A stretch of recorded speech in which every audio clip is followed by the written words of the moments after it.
Good evening, everyone, and welcome to the last City Council meeting for 2018. The meeting will come to order. Madam Clerk, would you please read the adequate notice of compliance statement?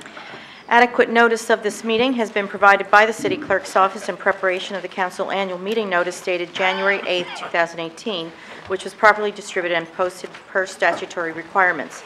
Please be advised that fire exits are to my right, your left, and at the back of the room. The City has a listening system to assist the hearing impaired. If anyone needs hearing assistance, please obtain it at the dais, the system at the dais, and return it thereafter. Thank you. Roll call, please. Mr. Bowman. Here. Ms. Fox. Here. Mr. Gould. Here. Ms. Little. Here. Mr. McTiernan. Here. Ms. Ogden. Here. President Naidu. Here. And now I'd like to call upon Councilwoman Mary Ogden, it is her last council meeting, to lead us in the Pledge of Allegiance. Mary. I pledge allegiance to the flag of the United States of America and to the republic for which it stands, one nation, under God, indivisible, with liberty and justice for all. Thank you very much. I skipped the verse. Okay, Madam Clerk, would you please read the notices regarding closed session and hearings and comments? A closed session meeting is authorized by state statute, was announced and held prior to the start of this meeting, and the known items for discussion were listed on the published closed session agenda. Please be advised that council meetings are broadcast live on Comcast Channel 36 and Verizon Channel 30, and rebroadcast on Thursdays and Saturdays on Hometown TV on Comcast 36 and Verizon 33. When invited to speak, please come to the lectern, clearly state your name and address, spell your last name, and speak into the podium microphone so that your comments can be understood by all and properly recorded.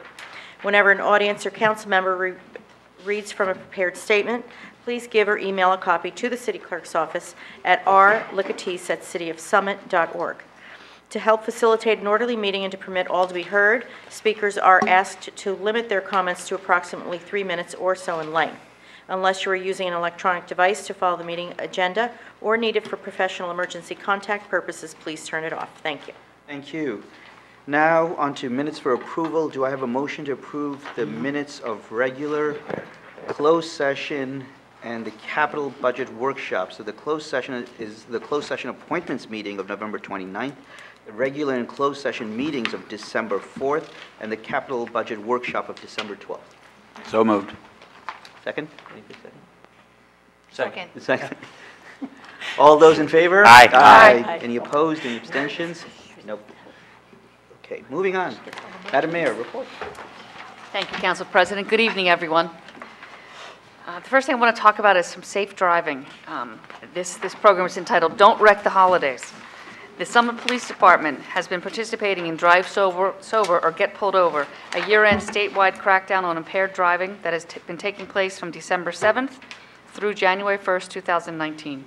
The goal of the New Jersey State program is to encourage law enforcement agencies to raise public awareness about the dangers of alcohol-impaired driving through a combination of highly visible enforcement backed up by targeted media activities. Please do your part to drink responsibly and help keep Summit's roadways free of impaired drivers. My office hours for 2019 will be on Wednesdays from 9 a.m. to 11 a.m. and on Thursdays from 10:30 a.m. to 12:30 p.m. and 6 p.m. that evening to 7:30. I'll also be hosting my Meet the Mayor events on weekends at different locations throughout the city for residents and business owners to come to share your thoughts and concerns. The dates and locations will be announced a few weeks before on the City of the Summit website, Facebook and Twitter pages, and on my Mayor Nora Radist Facebook page. And I also encourage anyone to send me an email at nradist@cityofsummit.org and to make an appointment if you can't make any of these scheduled times, because I'm always available, and I can certainly come in at any different times to make an appointment here, or we can meet for coffee or something somewhere in town. Mark your calendars. The Common Council reorganization meeting is Thursday, January 3rd. This is an important meeting where new council members are sworn in, volunteers will be appointed to the city committee and commissions, and I will deliver the annual Mayor's State of the City address. I look forward to highlighting our accomplishments over the past year for you and to sharing my and council's goals for 2019. Summit gift cards. Summit Downtown Inc. is selling the Summit gift card that will be accepted at over 100 businesses throughout Summit, and that's not just downtown, it's throughout the city. You can order a gift card online at summitdowntown.org/gift cards, or stop by the Summit Downtown offices at 18 Bank Street, Suite 108, daily from 10 a.m. to 4 p.m. And the last day for the holiday horse and carriage rides is this Saturday, December 22nd, from 1 to 4 at Lyric Park on the corner of Bank Street and Beechwood Road. There will be carolers, hot chocolate, and lots going on. Come downtown and start enjoying the holidays. I hope to see you there. Council President? Thank you, Madam Mayor. Now on to our Administrator, Michael Rogers. Mr. Rogers. Thank you, Council President. Good evening, everyone. Just start off with some important City Hall operations info. City offices will be closed on Monday, December 24th and Tuesday, December 25th. We will also be closed on Tuesday, January 1st. The Finance and Tax offices will be closing at 2 p.m. on Thursday, December 20th for their holiday office get-together. If you need to make a tax payment on the 20th of December, please, between the hours of 2 p.m. and 4:30, please use the drop box in the courtyard entrance off the City Hall parking lot. Volunteers are needed to assist the Shade Tree Committee with minor pruning and sucker removal work on city trees within the right-of-way. Volunteers will also help update Summit's 1999 city tree census, noting variety and general conditions of city trees. If you are available to volunteer, please contact John Kilby, who's the chairman of the Shade Tree Committee, at John W. Kilby, that's JOHNWKILBY@gmail.com. Household trash is collected on all holidays in the City of Summit. If your regular household garbage pickup day falls on Christmas Eve, Christmas Day, or New Year's Day, your trash will be collected. Lastly, on Saturday, December 22nd, there will be no fees for on-street parking at 90-minute spaces or in long-term parking lots and in the Broad Street garage. Fees will be required in the DeForest Library and Bank Street parking lots and for parking on the first floor of the Tier Garage. Monday, December 24th and Tuesday, December 25th are parking holidays in Summit as well. And I'd just like to wish everyone a festive holiday and healthy New Year. Thank you all. Thank you very much. For my President's report, I'd actually like to reference back to something that we just approved, which was the minutes for the capital budget workshop, which was held last week. And I guess I know that I don't think that was televised, but I wanted to share with folks who are listening to this. We're going to be dealing with budget issues, obviously, as we always do in the first quarter of next year. And so there'll be further information about the choices that we need to make. And there are certain tough choices that we're going to have to make with regard to capital budgets. But what I want to assure people about is that I think we all recognize that we need to think about the long-term financial position of the city, long-term debt servicing issues, look at revenue streams, look at how capital projects fit into other things that are going on, specifically with regard to the Broad Street redevelopment, and how we look at what can be done in connection with that and what needs to be sequenced with respect to that. There's going to be a lot of discussion and a lot of thought. It's going to take a little bit of time and effort, and certainly it always does every year, but this is particularly going to be, I think, coming up year is going to be challenging in how we think through these issues. But I just wanted to relay to folks that they should keep in tune and keep abreast of what's going on in the next year, because it's going to be a lot of interesting developments. So with that, we have three presentations tonight. The first one is about the GRACE program, and we have Amanda Parrish-Block, the founder and executive director of GRACE, as well as James Horn, the CEO and president of United Way of Greater Union County, and I have asked them to come up and give their presentation. Amanda and James.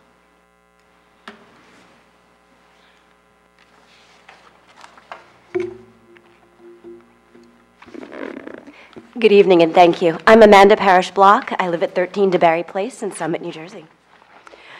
So thank you for this opportunity to discuss a segment of Summit's population that is both important and hidden. Summit has so much to offer. I was born and raised here. I chose to raise my daughter here. Our excellent schools, our beautiful tree-lined streets, our vibrant and diverse families, but the people who make Summit work our workers, often cannot afford to live here. I come to you on behalf of Grace, an organization that I founded 2 years ago, founded on the idea that our great community can meet any need that occurs in our community. Every Tuesday night, we offer fresh produce, milk, eggs, toiletries, period supplies, even bathroom tissue at Grace's refrigerator at Christ Church. People, some it's working poor, some it's restaurant workers, landscapers, painters, car wash attendants, phlebotomists, medical lab workers, teachers, people whose jobs have gone from stable employment to contract work, make up our line of 90 families a week. That's more than 330 individuals a week who come to us for their family's essentials. And we also provide clothing, household goods, and baby gear for Summit's neediest through Grace's Closet. And this winter, we have provided more than 300 coats. And today I received a request from CHAT, the Hispanic Working Group, for more than 40 coats for incoming families into Summit. We provide nutrient-dense snacks to Summit schools that do not serve breakfast because of USDA funding.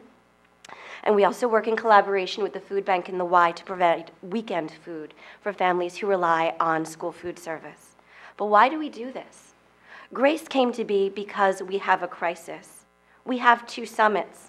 25% of Summit's families cannot afford their essentials of life. They choose between heating their homes and buying food, putting gas in their cars and buying medicine. Extended illnesses, car trouble, things along those lines cause major crises and could potentially cause homelessness. I could stand here all night and tell you anecdotes that are the faces of need in our town, but data tells the whole picture. And it's my pleasure to introduce to you James Horn, the Executive Director of the United Way of Greater Union County, to share with you his professional understanding and the research about the state of our city. Thank you, Jim. Thank you, Amanda. Good evening, everyone. As Amanda stated, I'm the CEO of United Way of Greater Union County, where our offices are located in Elizabeth. And some of you might know that several years ago, the United Way of Summit New Providence, Berkeley Heights, merged into our organization. So it's been very important for us to stay connected to the Summit community and ensure that we understood and were providing for the services of Summit residents. I met Amanda, I think 4 or 5 years ago.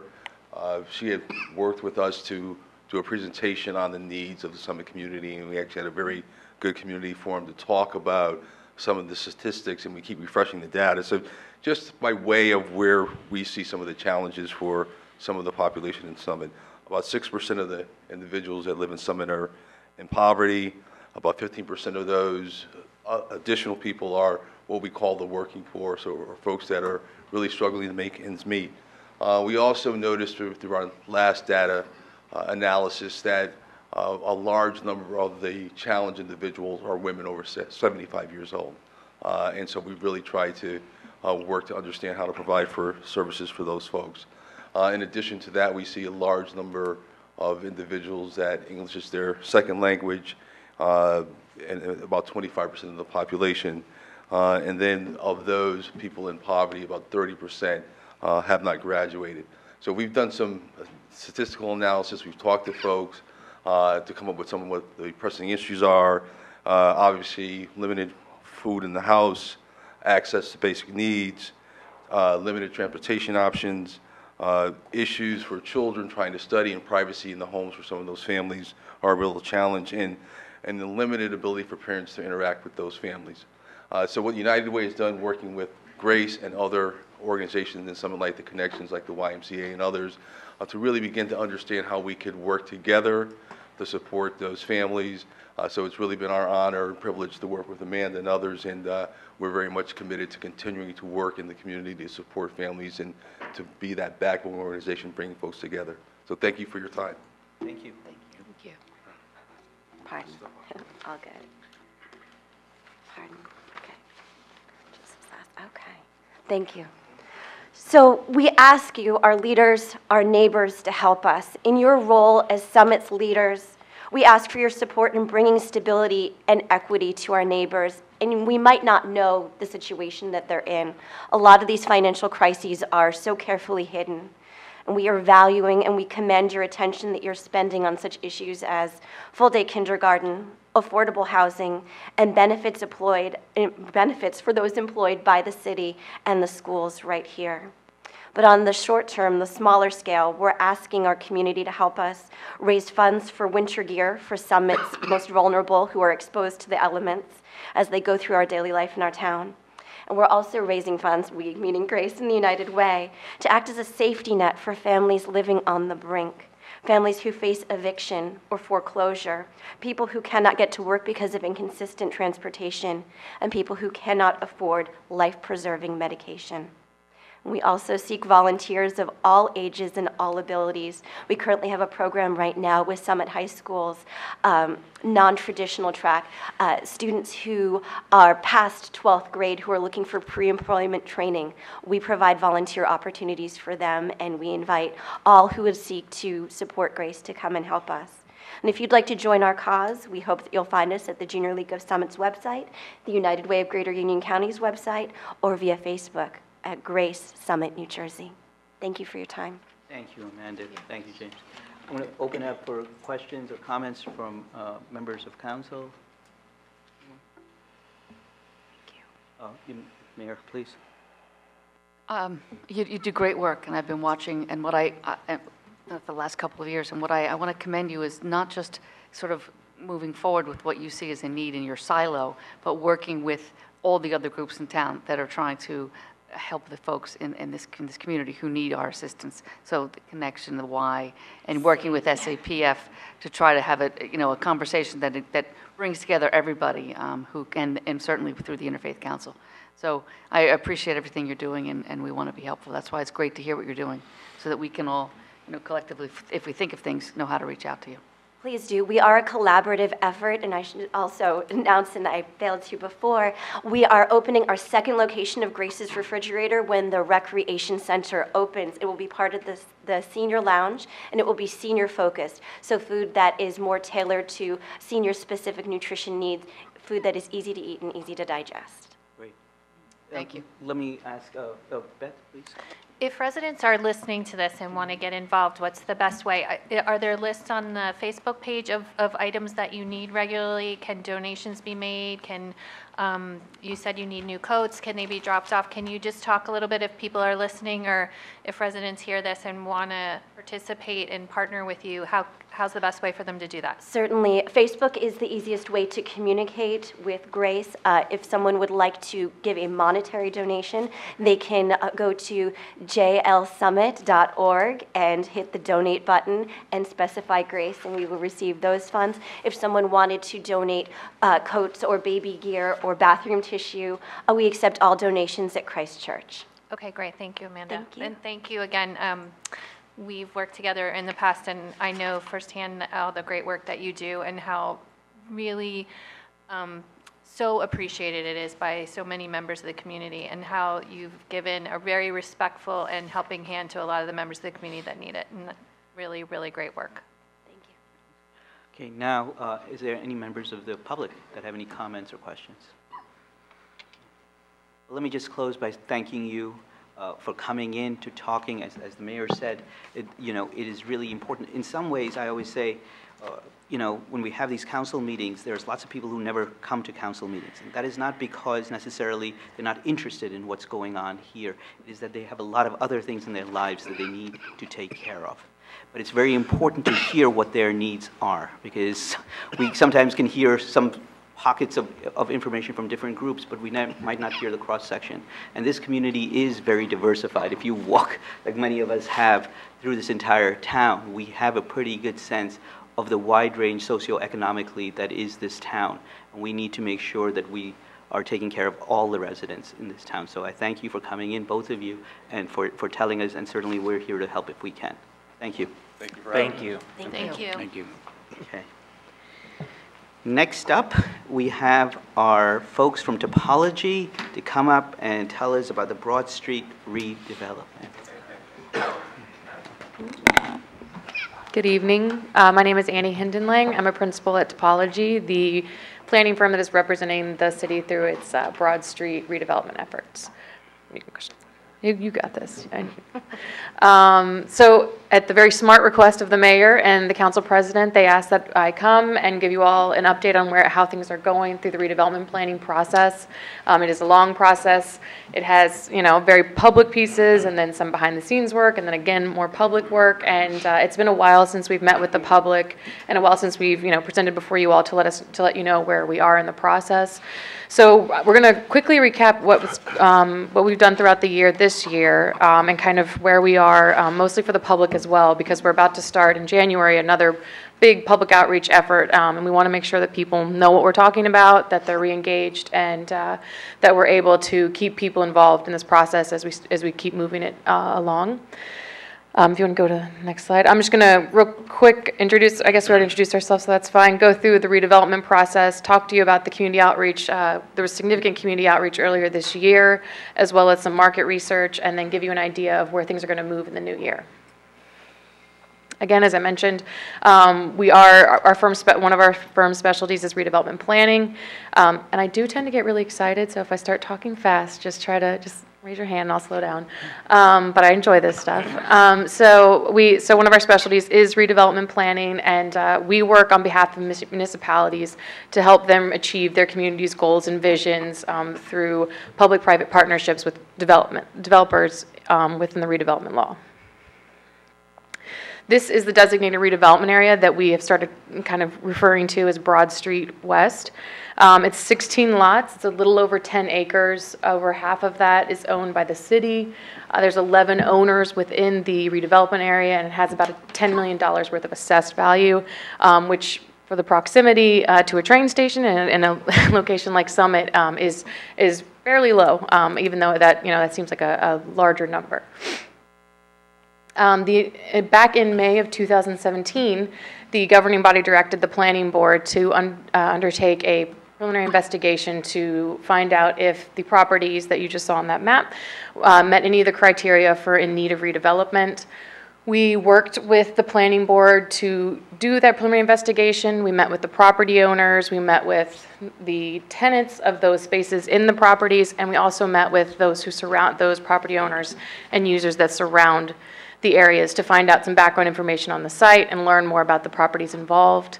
The planning board passed a resolution in September of 2017 recommending all but 3 of the lots in the study for designation, and you all confirmed that in November of 2017. And that's when the redevelopment planning process starts. And most people think that after a redevelopment plan is adopted that that's the end of the process. But as you'll see later on, there's still a lot more to go down the road and a lot more that's involved. So even though we are coming up on a milestone that will end the redevelopment planning process, there's a lot more public outreach and work that's involved past that.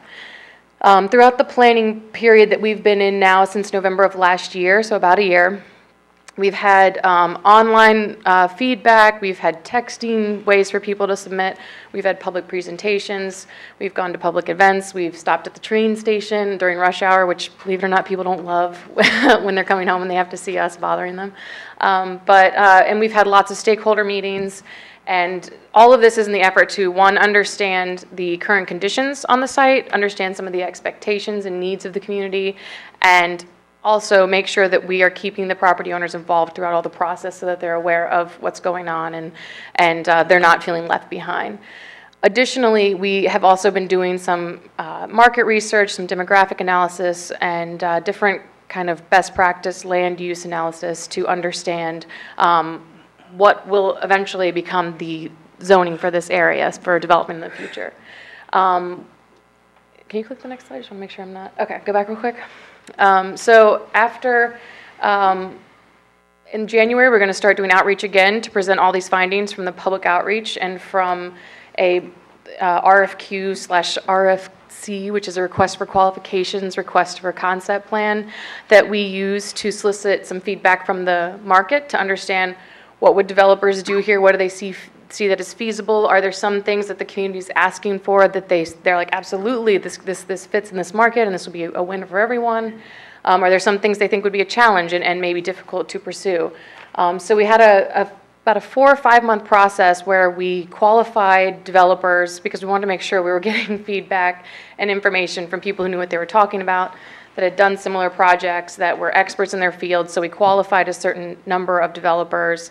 And in the end, we ended up talking to 10 different teams. And I'm going to go through a little bit of what we found through that and how that's going to affect the next process. And again, hopefully in the new year, we'll be moving into presenting a plan that we can review and finalize. And again, this is just a summary of the outreach that was done throughout this year. As I mentioned, we had several public forums, we had surveys, we've had lots of stakeholder meetings, we had a really great time at the high school.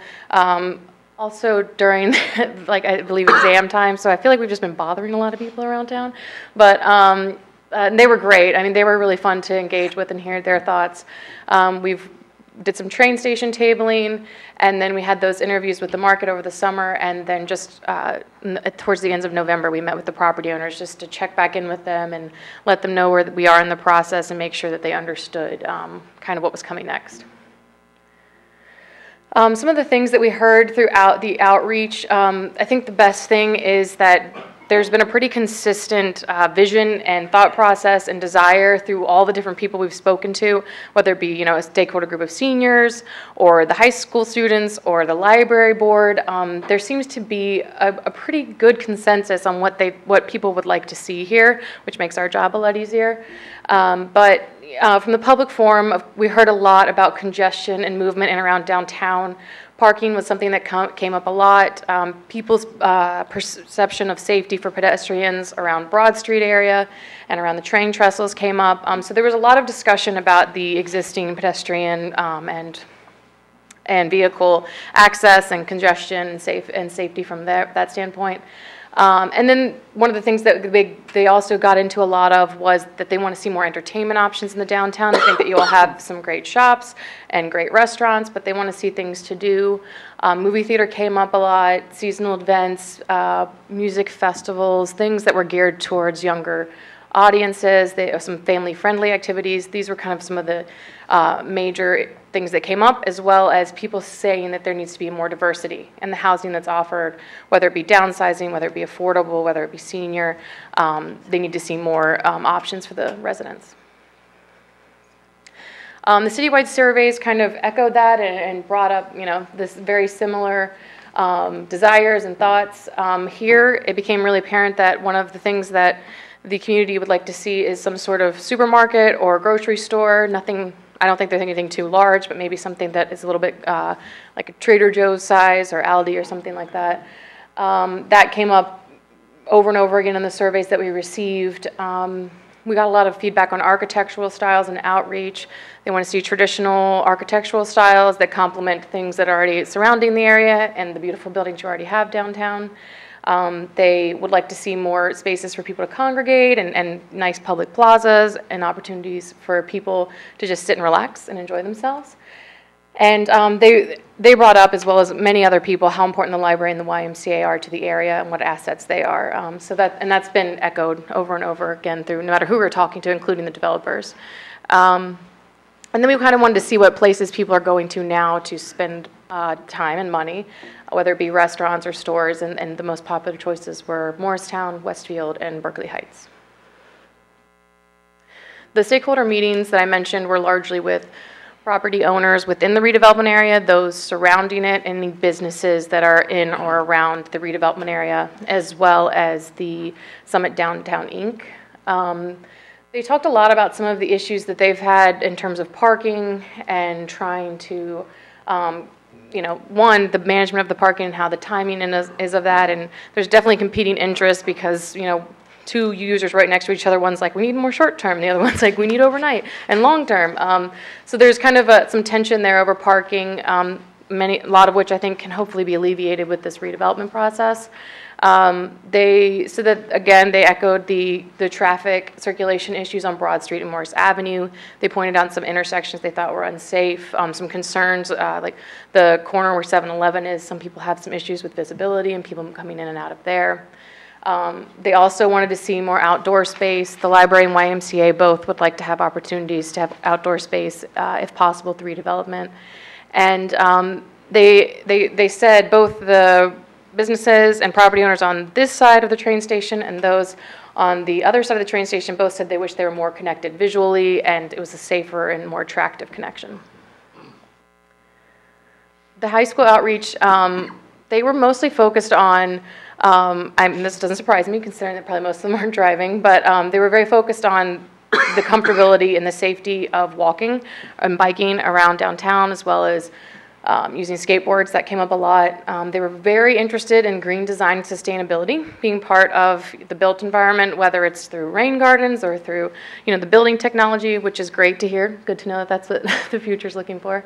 And then basically everything else they described in conversations, they want places where they can hang out and not feel like they're being rushed or they're bothering anybody or anything like that. They just want places to be able to sit and talk, or whether it's, hanging out at a skate park or it's just sitting in a plaza. They just want some space to congregate.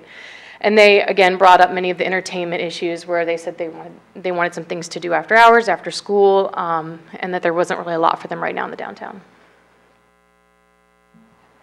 So as I mentioned, we did a request for qualifications and a request for concepts.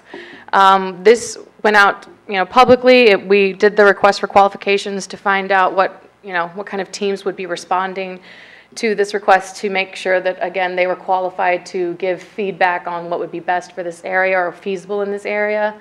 We had 8 respondents to that, and we had really great conversations where we learned a little bit about these developers and the other work that they've done, some of the things that they see as opportunities and challenges within Summit, and it was just great to see the excitement around it. Like there's an excitement and there's a interest around this that I haven't seen in a lot of the other redevelopment areas that we work on, and there's a lot of creativity going on. So it was fun to see the different ways people came in and approached the site, and from everything from very simple structures on one lot to going all the way to restructuring an entire street.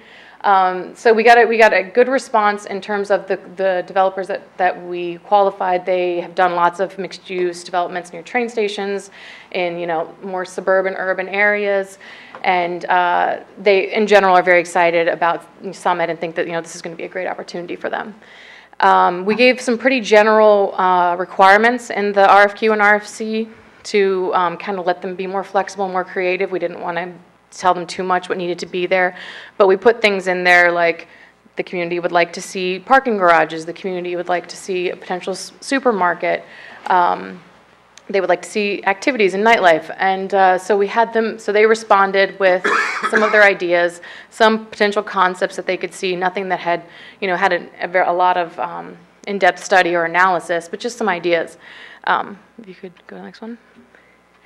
And some of the things that we reinforced to translate the public's desires into the market findings was we let them know that these were the priorities that came through public outreach and that we wanted them to try to incorporate in any of their ideas or concepts. And they included civic engagement, which means even after a plan is adopted and a developer is chosen, that project is going to be publicly vetted and the public is going to be involved in that, and they need to be comfortable and willing to do that. Pedestrian-friendly streets, car circulation and traffic issues being solved and improved through redevelopment, high-quality architecture, sustainability in buildings and streetscaping, open space, equitable development, which largely is related to affordable housing, whatever they offered would support and not cannibalize the existing downtown, and something that can increase the number of residents and foot traffic in the downtown to support the existing businesses. So from the things to note that we found from the market's response is that, one, a lot of what the community is wanting to see is possible. The only thing that we kind of heard some pushback on was movie theaters, but that's everywhere. I mean, everybody wants a movie theater, but they're hard. I mean, even the ones that are still there are struggling. But some developers did present a more flexible option of like a black box theater that can host smaller movie nights and maybe some community events, but a full-fledged movie theater, they didn't think one could fit on the site given the size requirements and might not work from a market standpoint. But other than that, the other things that all of that public outreach that we just went through and the priorities that we mentioned, they thought were all feasible and parts of the development, and it was good to see how some of them approached that creatively from different areas. But the things that came up over and over again, I just kind of wanted to highlight these that the 10 different developers that we spoke to brought up were that it's going to be very important to have connections to the green and the downtown. Visually, they need to be attractive, but they also need to be safe for all modes of transport. A small supermarket is possible. They think something larger, like a ShopRite or something, is not appropriate and probably wouldn't, one, fit or be the right user for the site. So I would say about half of the developers that responded thought that that was a use that they could have within the redevelopment area. There is some interest in adaptive reuse, which some had discussed reusing the firehouse for a community room or for a restaurant, using the post office, incorporating that into the new development, which is great because some of those buildings get to be used and be saved and be used as community spaces in the future. They believe there were some that wanted to do all for sale. There were some that wanted to do rental. There was some that wanted to do a mix of both. So what's good is both markets are available here, so that gives you a lot of flexibility. Office is a strong opportunity that several brought up.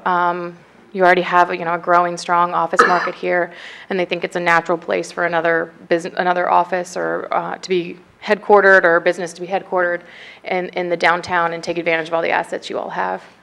The YMCA and the library, they believed, were assets for any development that came in as community resources, as well as things that their residents or employees would want to use. They want to find out most of them want to find out how to bring those uses in and incorporate them and complement them. Phasing will be key for the success of any redevelopment here, given the parking issue that already exists and the fact that most of the city-owned land is parking in this area. How this gets developed and phased and timed, that's probably, as most people brought up, going to be the biggest hurdle for redeveloping this area. So that'll be something that we'll have to take into consideration and be very careful about. All of them focused largely on public property in terms of where they saw the best opportunities, and this included the parking lots. And what's good about that is this is a non-condemnation area. If private property owners want to be involved, they're more than welcome, and this may provide some opportunities for them to be a part of this and something bigger be reintroduced into the site. But if for whatever reason none of the private property owners want to participate, the developers found plenty of opportunities with whatever public land was there to do a lot of the things that have been discussed. And they all agreed in general that experienced retail was key and should be a big component of whatever retail piece was part of this project. And so this is kind of the next steps. I know it's looking very far into the future, and there's a typo. But so as I mentioned, we're going to be doing public outreach again in January. This is to kind of run some of these ideas that we heard from the market, run some of the best practice things that we understand, that we know in terms of how all of these things that you want to see here can be written into a plan that regulates the development here. That's going to take some significant outreach with specific stakeholder groups. We're meeting with the library's board for their first meeting in January because they're going to be, they're going to be an integral piece of this, and we want to make sure that we know all of their needs and concerns and issues. So we'll be doing outreach again in January. We'd like to, January and February, and then by late February, we're going to submit a draft redevelopment plan for review. So as I mentioned, that's not the final piece. That doesn't approve a project, that doesn't approve a developer. There's still a lot more to go from here, but it creates the shell for the project, for what could be there, and allows the public to start having some more specific conversations with administration and potential developers after the redevelopment plan is adopted.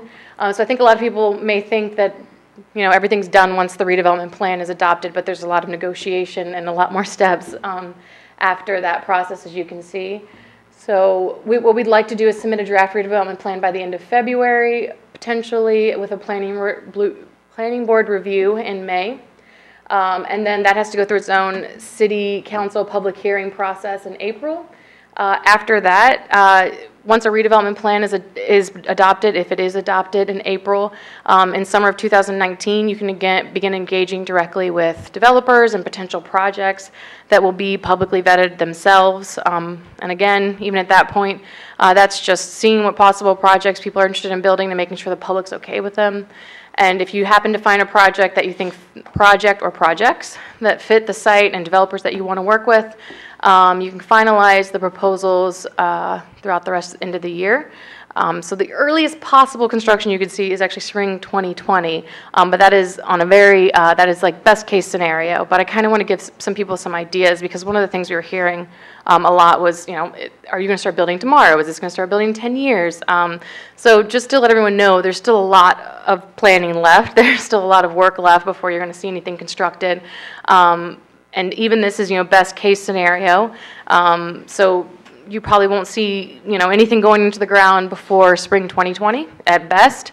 But we just wanted to lay out something so the public had a really good idea of how this process works. And that's everything. Thank you very much, Andy. Appreciate it. Michael? I just want for clarity. Yeah. So on that slide, Yeah. planning board review, do you mean March of 2019? Yes. Okay. Yes. And then Yes. the spring of 2020? Yep. Okay. Right. Yeah, I was wondering the same thing. Like, how do you It's just make- time travel. It's not. Yeah, a big deal. okay. I apologize for that. Yes, planning board comes first, Yes. then city council. Yes. Okay. I'll open it up for questions from members of council. Anybody from council have questions, comments? Mary, please. Just a comment, actually. Thank you. That was very informative. Being the liaison to the library board, I know that they had spoken to you Yes. and were concerned about so many new ideas that were they weren't aware of. Yeah. So I'm so glad to hear that you're going to January, because their January meeting, because I think that's really going to help. They have a lot of questions, and I know Yeah. that you'll be able to answer those. And you know, I think they're excited, but I think that, you know, as much information as they can get from Absolutely. you to help them through this will Yeah.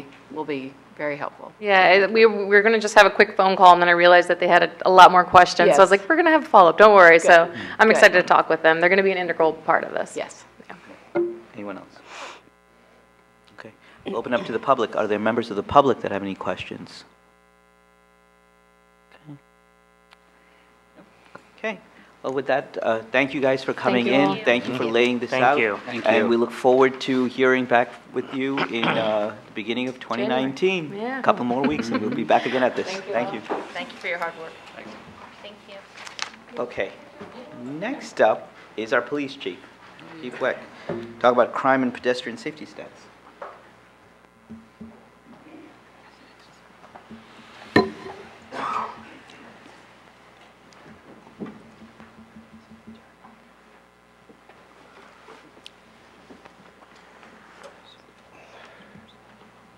You thought you spoke fast? Sit tight. Watch this. So there's a little. Your program's a little misleading. There's nothing on crime. Last year, if okay. you remember, there was some rumors going about crime, so we wanted to address those. So this is really just about traffic safety. So what is our mission? Obviously, is to make sure that our 80 miles of roadway are safe for our pedestrian and motorists alike. And that takes a lot of different efforts. So we partner with the engineering division, namely with Aaron Schrager, working with a lot. Because the 3 E's, whenever you want to attack a traffic issue, you're going to have education, you're going to have enforcement, and then you're going to have engineering as well. So it's kind of a step process instead of just going to redesigning a street or, you know, just doing enforcement. So every year we have the perception versus reality problem. This is a comment we hear every year. Someone has a serious issue with speeding, car accidents, pedestrians being hit and or killed. Sometimes that is a reality. A lot of times it is a perception. I think we've had incidents in this court or in this council chambers where we've had some members of certain streets come and talk, and then we've done traffic studies and things like that, and it wasn't a speeding issue. It might be a volume issue or things like that. So Ashland Road, that was one. We definitely were hearing issues with speeding. We did studies for that for years, and as you know, there's some calming devices there now. Canoe Brook Parkway is another one on our target. It's a very wide. One thing that was really interesting about Canoe Brook is we figured where the island is from Woodland out to 124, that island was kind of like a traffic calming, especially when other cars were parked in front of the residence. We did a traffic study. The speed's actually higher than the portion that is wide from Woodland all the way up to Bedford. So that's because we were thinking maybe we'll just do an island all the way. Obviously, that's not going to happen now because people seem to go a little faster. This is a big one we always hear, and that's why it's in red. Central Business District. We always hear, my kids can't walk uptown. You know, people are diving out of their way. There's accidents, a lot of deaths and things like that. I'm not going to talk about pedestrian fatality because they always say, but we'll just say From the first year I was chief, second month I was chief, in 2011, we had 2, and we'll just leave it at, I have a pretty good record up to now, so we won't mention any of those words. And then the other one was Woodland, which was by far our biggest issue of speeding. We put in the speed humps. We're still doing studies, as you do after you put in traffic calming devices, and the speeds actually are still a little high, so we're looking, we may put in more or other different traffic calming, but when you come off of River Road, and then once you pass over Canoe you have a straight shot basically to DeForest. So, and it's a cut through to get to the downtown. Butler Parkway is another one. I think that's a capital budget project that's coming up. That's another one that's very wide, where you look down and you tend to be going a little too fast. And then Bryant Parkway was one that we still keep getting that they're flying, they're cutting through. That was one we did do a traffic study on years ago. And then last year, it wasn't a speeding problem, but a volume problem from either coming off 24 to get to 22 or Springfield or vice versa, coming out of Springfield, trying to get onto 24. So the volume there was, so we put in some turn restrictions, and we're still working on things like that with the neighbors. So motor vehicle accident history. So this is always one that's interesting. So 2012, 978, 2013, a little over 8. 2014, kind of stayed even, went up a little in 15, went down a little in 16, 17 went up to 913, and where we are to date is 851. So, and just some of the stats to kind of show you. So time of accident, it's broken down into 4 time frames. The most accidents are from noon to 6 o'clock at night, which kind of makes sense a little bit. Day of the week, anyone want to take a guess? Thursday. Look at you. How about that? Wow, Thursday. So obviously, most of the factors into these accidents are driver inattention. Anybody want, Mary, you can't answer this, but anybody want to take a chance? What's the biggest accident type? It's going to be parochial school. Hit and run. No, I mean, rear end. Rear end, yes, rear end. But also, like I said, we have 80 miles in Summit. But 20 of the accidents were on the state highway, which we responded to, and on private property was 134. So that 851 is actually a lot less on our actual roadways. And for the age and gender of the drivers, males, you always hear that it's the high school kids. It's not. It's 21 to 30. I'm sorry to interrupt you. When you say on people's own property, what do you mean? Do you mean people it could be 7-Eleven or like things that are okay. Parking lots. Parking lots. We had a pedestrian last year, which, you know, when you heard pedestrian hit, the mother ran over her son's foot in King's parking lot. It's still a pedestrian under the guidelines. So it's of the parking lots. Okay. So yeah, parking lots, things like that. Okay. So the age and gender of drivers is not the high school kids. 21 to 30 is the most, and for females is 41 to 50. And so that's it for those. So and pedestrians. So this is the one where we do hear a lot. So 2012 we had 18. 13, 9, went back almost doubled. 2014, 15 stayed the same. 2016 went up a little bit. 17 was 8, and this year to date is 10. Now, obviously, myself and the whole Summit Police Department would like those all to be zeros, but we can't be in every car.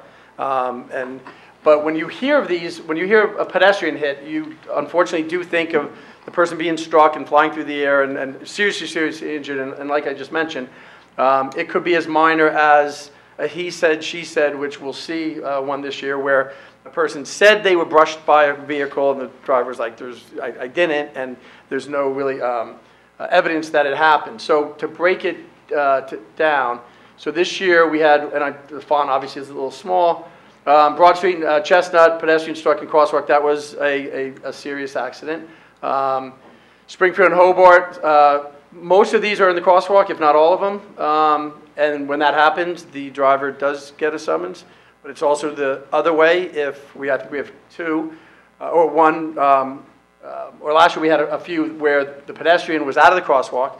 And if they go to the hospital, we do meet them up there and we do give them a summons for not being in the crosswalk. So usually they're kind of shocked about that.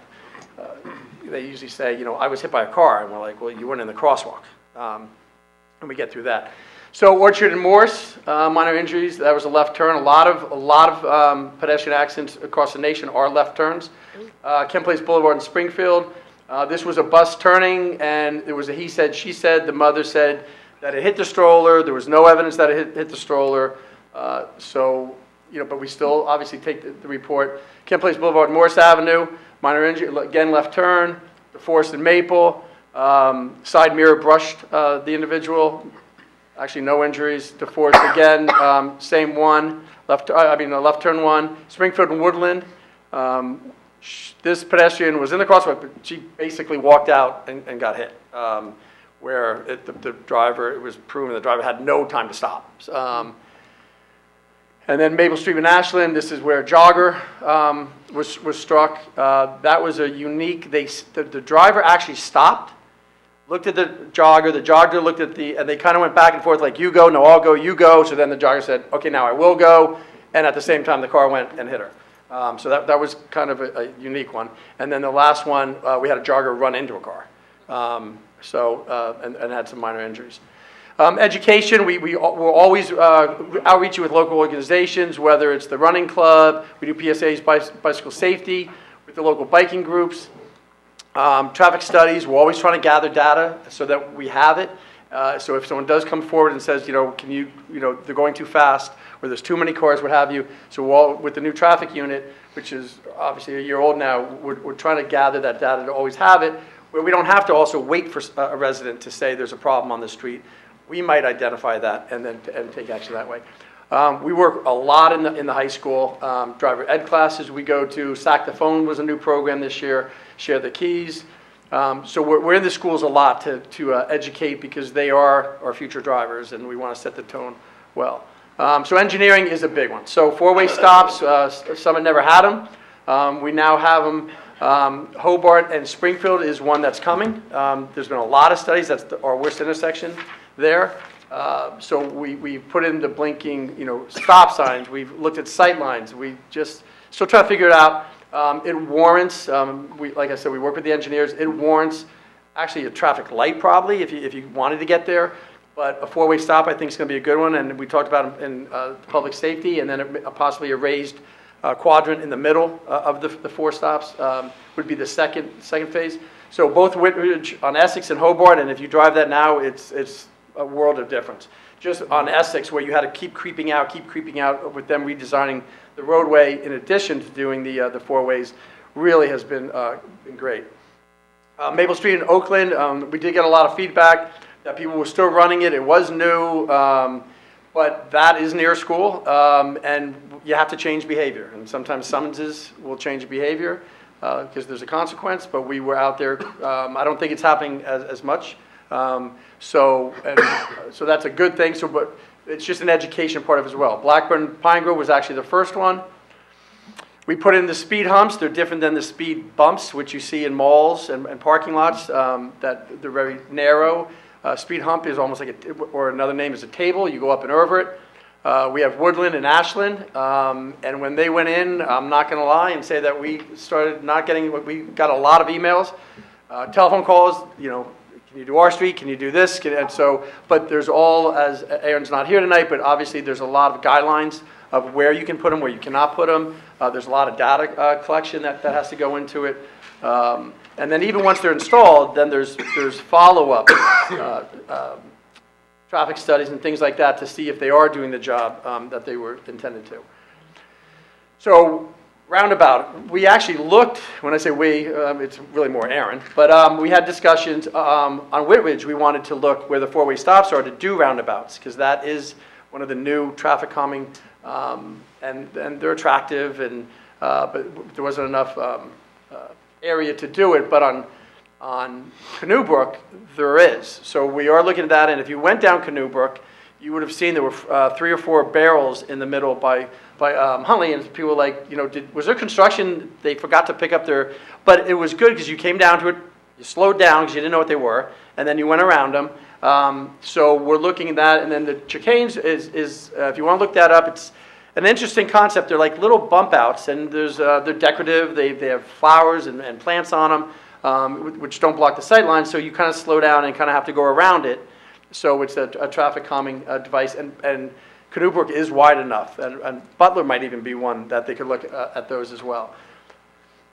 Bollards, you're seeing these a lot because they're not permanent, but we can change behavior.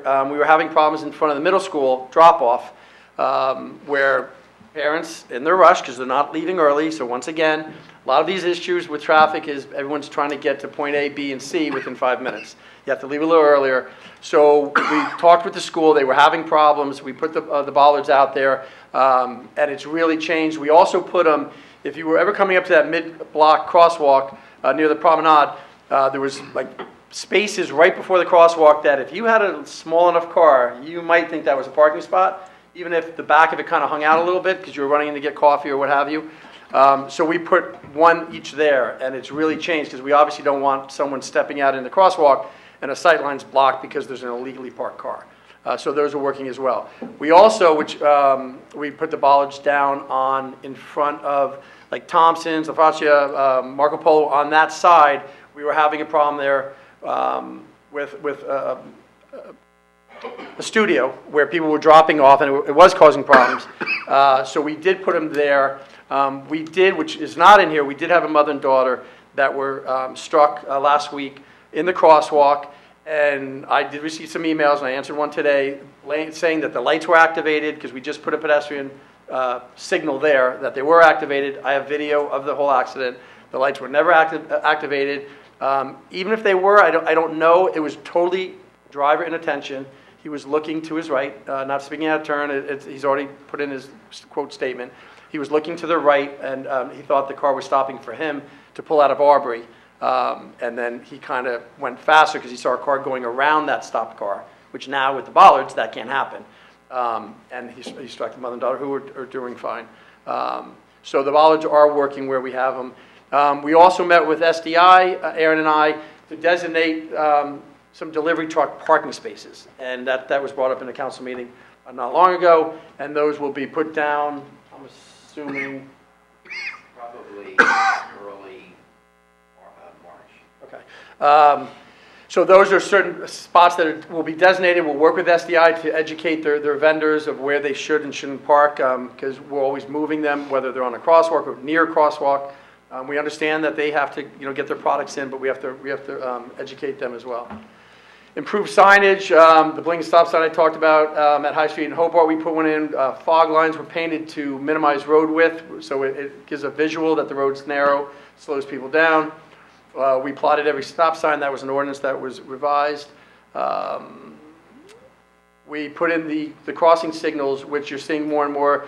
The first one was at Broad and Elm, and then Morrison Weaver, DeForest and Norwood, Morrison Elm, which will not only help the students that when the crossing guard's not there, if they're staying late for whether it's sports or activities, that they can cross if they want to go downtown, what have you. That'll help, but also the commuters that are using the lots and then walking to go into the area behind the middle school. And it's a little dark there. We did upgrade the lighting, but I think that's going to be a really important PED system.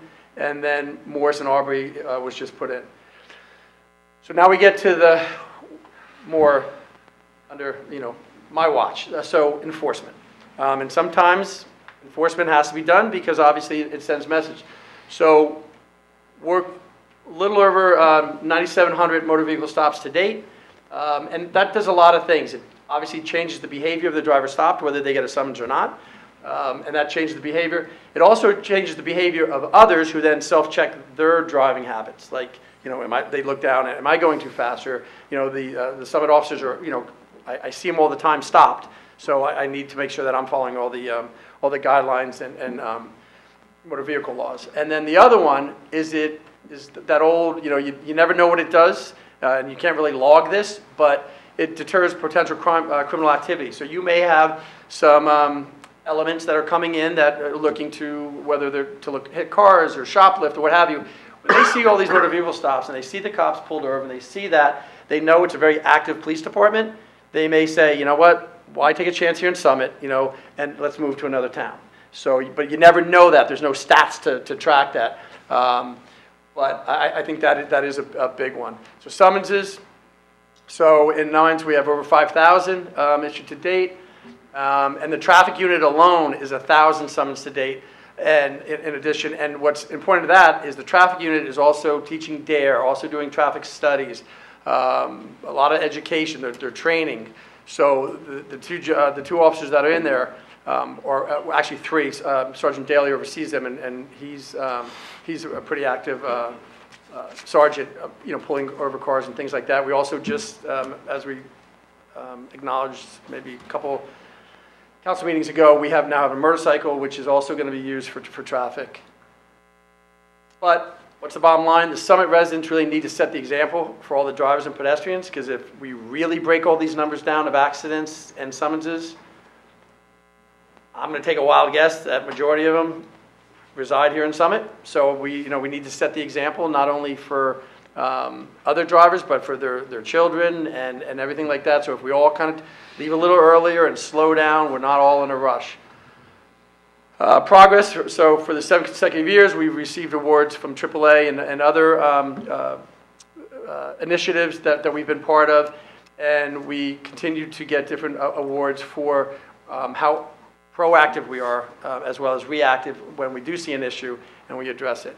But for us to help you, we always say, we need to hear from you. So you can put it on Facebook, you can put it in all these special groups, and they talk and they talk, and I always wonder, you're talking to other residents, but the one person that probably could really address your issue is me. So reach out to me, and I'll take care of that. One perfect example was the officer we moved from Summit and High, from Kent Place and High, after the bridge opened. And the first 2 weeks of school, there was a lot of chatter on the Facebook groups. Death is coming. Just everything. Everything calmed down. We never heard another peep. We haven't had any issues there. So, but again, no one reached out to me or to Lieutenant Ritchell or to any officer saying, hey, can you put the officer back? It was all just back and forth on Facebook. So I'm asking you, we're here to help. It's teamwork makes the dream work. You have to let me know. So there's two up there, either me, anybody in the Summit Police Department is their first initial last name, and then at spdnj.org, and we actually have a special traffic email, which is just traffic at the same email. So with that, I want to thank definitely the Mayor, Council, especially our Public Safety, which is the Mayor, Mike Rogers, our Chair, Matt Gould, and Councilman Steve Bowman, who will be leaving us, and we'll have a new Public Safety Chair. But a lot of things are discussed, and initiatives are put in, but the whole council works with getting us the traffic unit and the equipment we need to make Summit a safer place to live, work, and visit. So with that, all right, I took a couple of breaths, right? Took a couple of breaths right there. Thank you very much, Chief, for a very informative discussion. Yes, so I'll open up for questions, comments, folks. Matt? Thank you, Council President. I'll make a quick comment. It was a great year. It was my distinct pleasure to work with you and this fine department. And a couple things you didn't mention regarding traffic. You were out in the worst weather directing traffic during storms, whenever really bad things happened. You guys are the first ones out there. School traffic, I know I had an issue with Washington School that you fixed up right away. The middle school, the bollards on the side so the parents can't drop their kids off there. Anytime that they see a problem, they fix it. And also stranded motorists, when I did my ride along, I was just very impressed. There was a motorist that had a flat tire, not even a Summit resident, not even really in Summit, right on the border, but the police helped him get the toad and everything. And so just in addition to all these great, I think, very impressive stats, thank you and the department for that. Thank you. Above and beyond work. Thank you. In the old days, police departments were like warriors, and one of my favorite sayings is I think now police departments are more guardians than warriors. I mean, they can step up definitely when they have to, but I think it's all about teamwork and just helping, right? It just makes the Summit better. I have a question actually, Chief, which actually maybe it's really for Paul, or it's actually for JCP&L probably than any of you guys. But the lights, I've noticed that the lights that we have with the LED lights, they have this nice bright glow, right? And you can see very precisely people. But then these overhanging JCP&L lights, they have this like yellow, pinkish, whatever color, orange color that they are. It's really difficult. Like when I drive, I have a hard time seeing, and they're the ones that are closer to the most of the crosswalks than our lights are. Is there a way that we can talk to them about those particular lights, not necessarily switching everything, but, you know. Sure. So, Council President Rob Walton, who represents this region and is the government liaison to JCP&L, he did offer us, and he did speak at a council meeting, and he did offer to replace some of those lights that you're seeing, the sodium vapor, which has a yellow tint, with LED.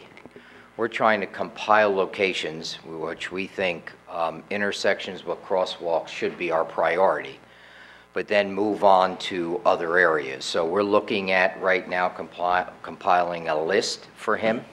He's willing to take that list and start installing LEDs based on our priorities, so we can do that. So if anyone does have locations that they feel need upgrading as far as lighting, they've been very responsive to the city, even adding lights to locations. So if anybody does have any locations they would like us to evaluate, I do work with the police department. They go out in the evenings and evaluate those areas once we, once somebody submits a location. So I'd be happy to continue to work with them and have them installed.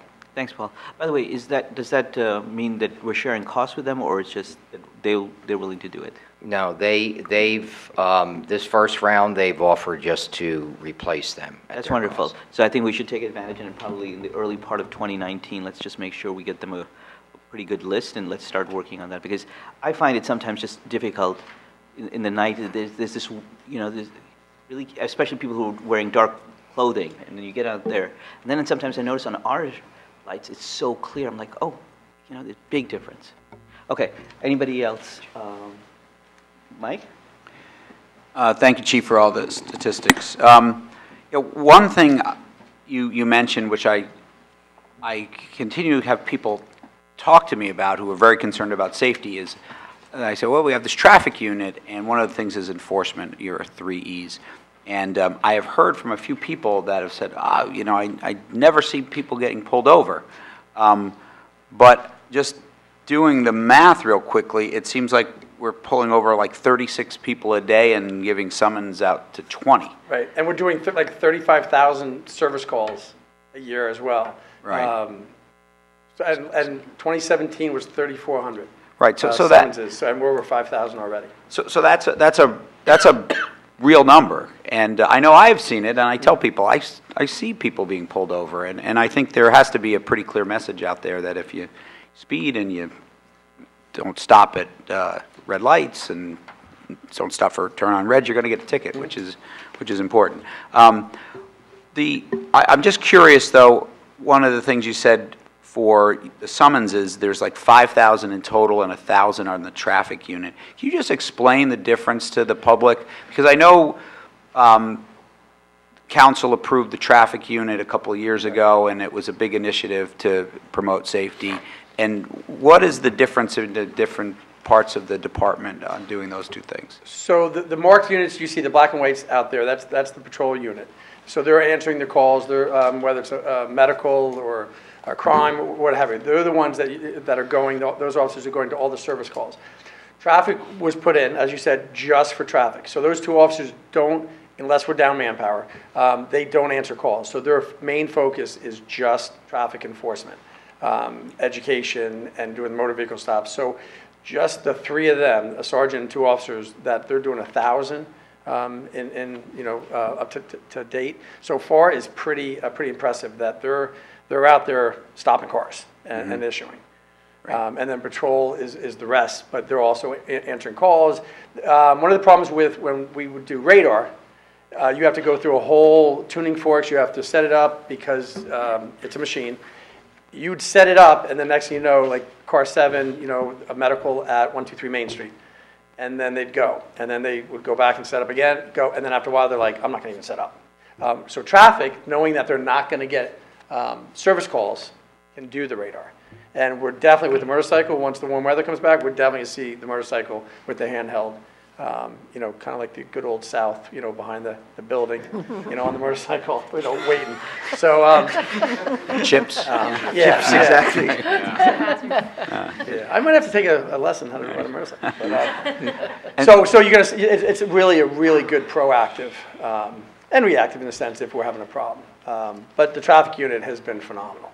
And that's because of, you know, the mayor and council giving, you know, the extra officer and the equipment and things like that. Oh, I'm glad that it's making a difference. And then one last thing, I was going to save this for, I think, a resolution later, but, or it was on stop sign, so it was the ordinance. But since you brought it up, I just ask you now, when you mentioned on Springfield and Hobart about a light, my personal opinion, it needs a light, much more so. I mean, a stop sign is great in the interim, but what can we do to speed along the process for looking at that as another alternative? For traffic signal? Yes. That would be engineering.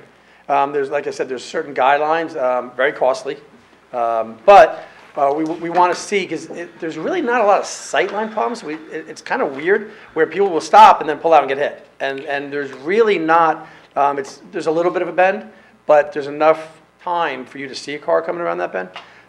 So it is unique that is our worst intersection. Yeah, I have a friend who lives on that corner, and probably hears it all the somewhat time, right? Facetiously, he says, yeah, whenever I want some entertainment, I sit on my porch and I watch people crash into each other on that It's amazing. So corner. I think the thought process with public safety and engineer was, let's do the four-way stop. A little more cost efficient, but see what that does. But Aaron, and I don't want to talk for Aaron, but he always can keep looking into the guidelines for a traffic signal. Because once the four-ways go in, the accident history might plummet. It may not, and then we'll go from there. Okay, thank you. Yep. Thank you. Anybody else? Oh, I'm Mary. going to just jump off of what Mike said, only because I don't want to bring it up later. But I worry about that intersection too, and what I guess I'll ask you a favor is, like with Maple and Oakland, as much little stop signs, it's coming here, because that is a worrisome So you mean spot. once the four-way? Yes, once it goes in, just as much. There'll be stop ahead. There'll be the large stop. Yes. And Aaron and his men are really good about that. The one at Oakland, if you remember, 'cause the first stop was really small. Not Yes. the sign, the stop bar, Right. where it said stop on the pavement, was really small. And we heard from you and from residents that it's a little small. And we made that font big, right? So it just, you want them to know that it's not like, we're not trying to trick them. Like, oh, there's a stop, and so we can generate, tickets. Just so everyone knows. I hear that a lot. Well, if there's a problem, let's just say Woodland, just hire a cop, and all the money from the tickets will pay for him or her. As you know, we do not get that much from the state for a summons. And you can't generate revenue. It's like a double tax, right, by pulling somebody over and giving them a ticket. But yeah, so we'll definitely work with Aaron and his staff to make sure that there's enough signage leading up to the stops. Yeah. Because it is going to be, we'll put officers there for the first couple of weeks, just lights on, just to monitor, to make sure that people are seeing it. Because people do, we had one person that went through the Maple in Oakland, and when the officer said you went through a stop sign, he said, no, there's no stop sign there. Never touched the brake. Wasn't even a California roll, just right through. Yep. Because he had been going that way for 15, 20 years, and the mind, starts doing what it does. Steve. Ladies first. Oh, thank you. You have said a couple of things that I wanted to say, but I won't repeat. Thank you for the presentation. And to your point about letting you know, you're very responsive, so people will send me emails or texts or call me, and I forward it to you, and that's the way to get things done. So either, they certainly can reach out to me, but directly it makes most sense to reach out to you rather than just, grumbling among their neighbors or posting stuff on Facebook, because that's the only reason we can't do anything else we know about it. Yeah. And if we can fix it, we will. If we can't, we'll let you know that as well. Right, but you're very responsive, so in case anyone's listening. Thank you. Steve. Okay, I'll go with it. Thank you. I've really enjoyed working on safety. I learned a lot. And one thing you didn't really touch on, one thing I like about the PEDs is someone stops the pedestrian stops and pushes the button, and they become responsible for it. And we have a lot of near misses that don't get reported. Do you see any future of even more PEDs getting around town? Because we have an awful lot of intersections that the next one that's definitely on my list is Summit and Franklin. Because that is when commuters come off the train. I know they're used to travel, crossing in New York, in Mass and everything, and they're usually in dark suits or dark dresses and dark raincoats. And to the point that you mentioned before, if you're going to go out and walk or run, light yourself up. A lot of times you'll see people and you drive by them and you're like, I didn't even see them as you pass them because they're in total darkness and they're out walking the dog, so they know they're going to be a pedestrian. Throw a vest on. You can buy the vests now, or a belt, a little blinking light. There's so many things that could actually save your life. So with that, the blinking lights are big, but Summit and Franklin is one that would definitely be on my list. But to your point, personal accountability for the pedestrian is yeah, we'll do what we can do, but yeah. It's teamwork. Anyone else? Any members of the public? Okay. Thank you very much, Chief. Okay. Now moving on to public comments. This is the moment of time if there's members of the public that want to speak about something that's not in the agenda to come on up and speak. Going once, going twice. Sold. No public comments. Moving on, ordinances for hearing. We have 3 ordinances for hearing. Madam Clerk, would you please read ordinance 18-3179? An ordinance amending the code, Chapter 7, Traffic, Section 7-11 through streets, stop sections, and yield intersections, subsection 7-11.2, stop sections, intersections designated. Councilman Gould. Thank you, Council President. I move that we bring this ordinance up for hearing. This is about things we just talked about with the chief, mainly new stop signs, one at Springfield and Hobart, making it a 4-way, one on Cleveland and Colt, one on Westminster and Whitridge. All of these have been deemed necessary by the police department, by the city engineer, and I move that we move this ordinance forward. Second. Okay. Now this hearing is open. Any comments, questions from members of council? Any comments, questions from members of the public? Further discussion? Okay. Consider the hearing closed on this ordinance. Moving on, safety number 2, 18-3180. Councilman Gould. Madam Clerk, would you please read it? An ordinance amending the code, Chapter 7, Traffic, Section 7-8, Parking, subsection 7-8.7, parking prohibited at all times on certain streets. Councilman Gould. Thank you, Council President. This ordinance that I move for us to move forward is about Chapel Street. There were concerns originally brought up by a resident about the parking conditions that felt that it made it dangerous with so many cars there. It's a very small street. It's narrow and not that long either, and that it was making it difficult for residents to get in and out of their driveways and making it unsafe for pedestrians, of which there's quite a bit of pedestrian traffic. Police department observed it, and they agree that we should prohibit parking on the west side of Chapel Street, which would alleviate this problem. So I move we move this ordinance forward. I second that. Okay. This hearing is now open. Any comments from members of council? Steve. I just want to add to Councilman Gould's description is that it's imperative that we do it this way because parking on both sides would really limit if the fire department had to do emergency vehicles coming through there. It's really tight. I actually have a question, and this is actually not on the Chapel Street, but across the street is the car wash, right? This is the intersection where you have the car wash, you have Huntley, and then you have the pizza. Coming out of that car wash, that is a dangerous turn, whether you're making right or a left, because that hill, you can barely see anything. Yep. Is there anything that we can do as far as putting up a mirror or something that people coming out of that car wash can see? Because every time I've come out of it, I always feel like as if I'm going to get hit. It is tough, especially if you're trying to make the left. only more so because it is a blind curve where they're coming around a little bit of speed. And even making the right, you kind of gun it a little bit so you don't get rear-ended as most of our accidents are. I don't know about mirrors, because then we'd be taking on liability coming out of a public or a private entity. But we could put like force speed.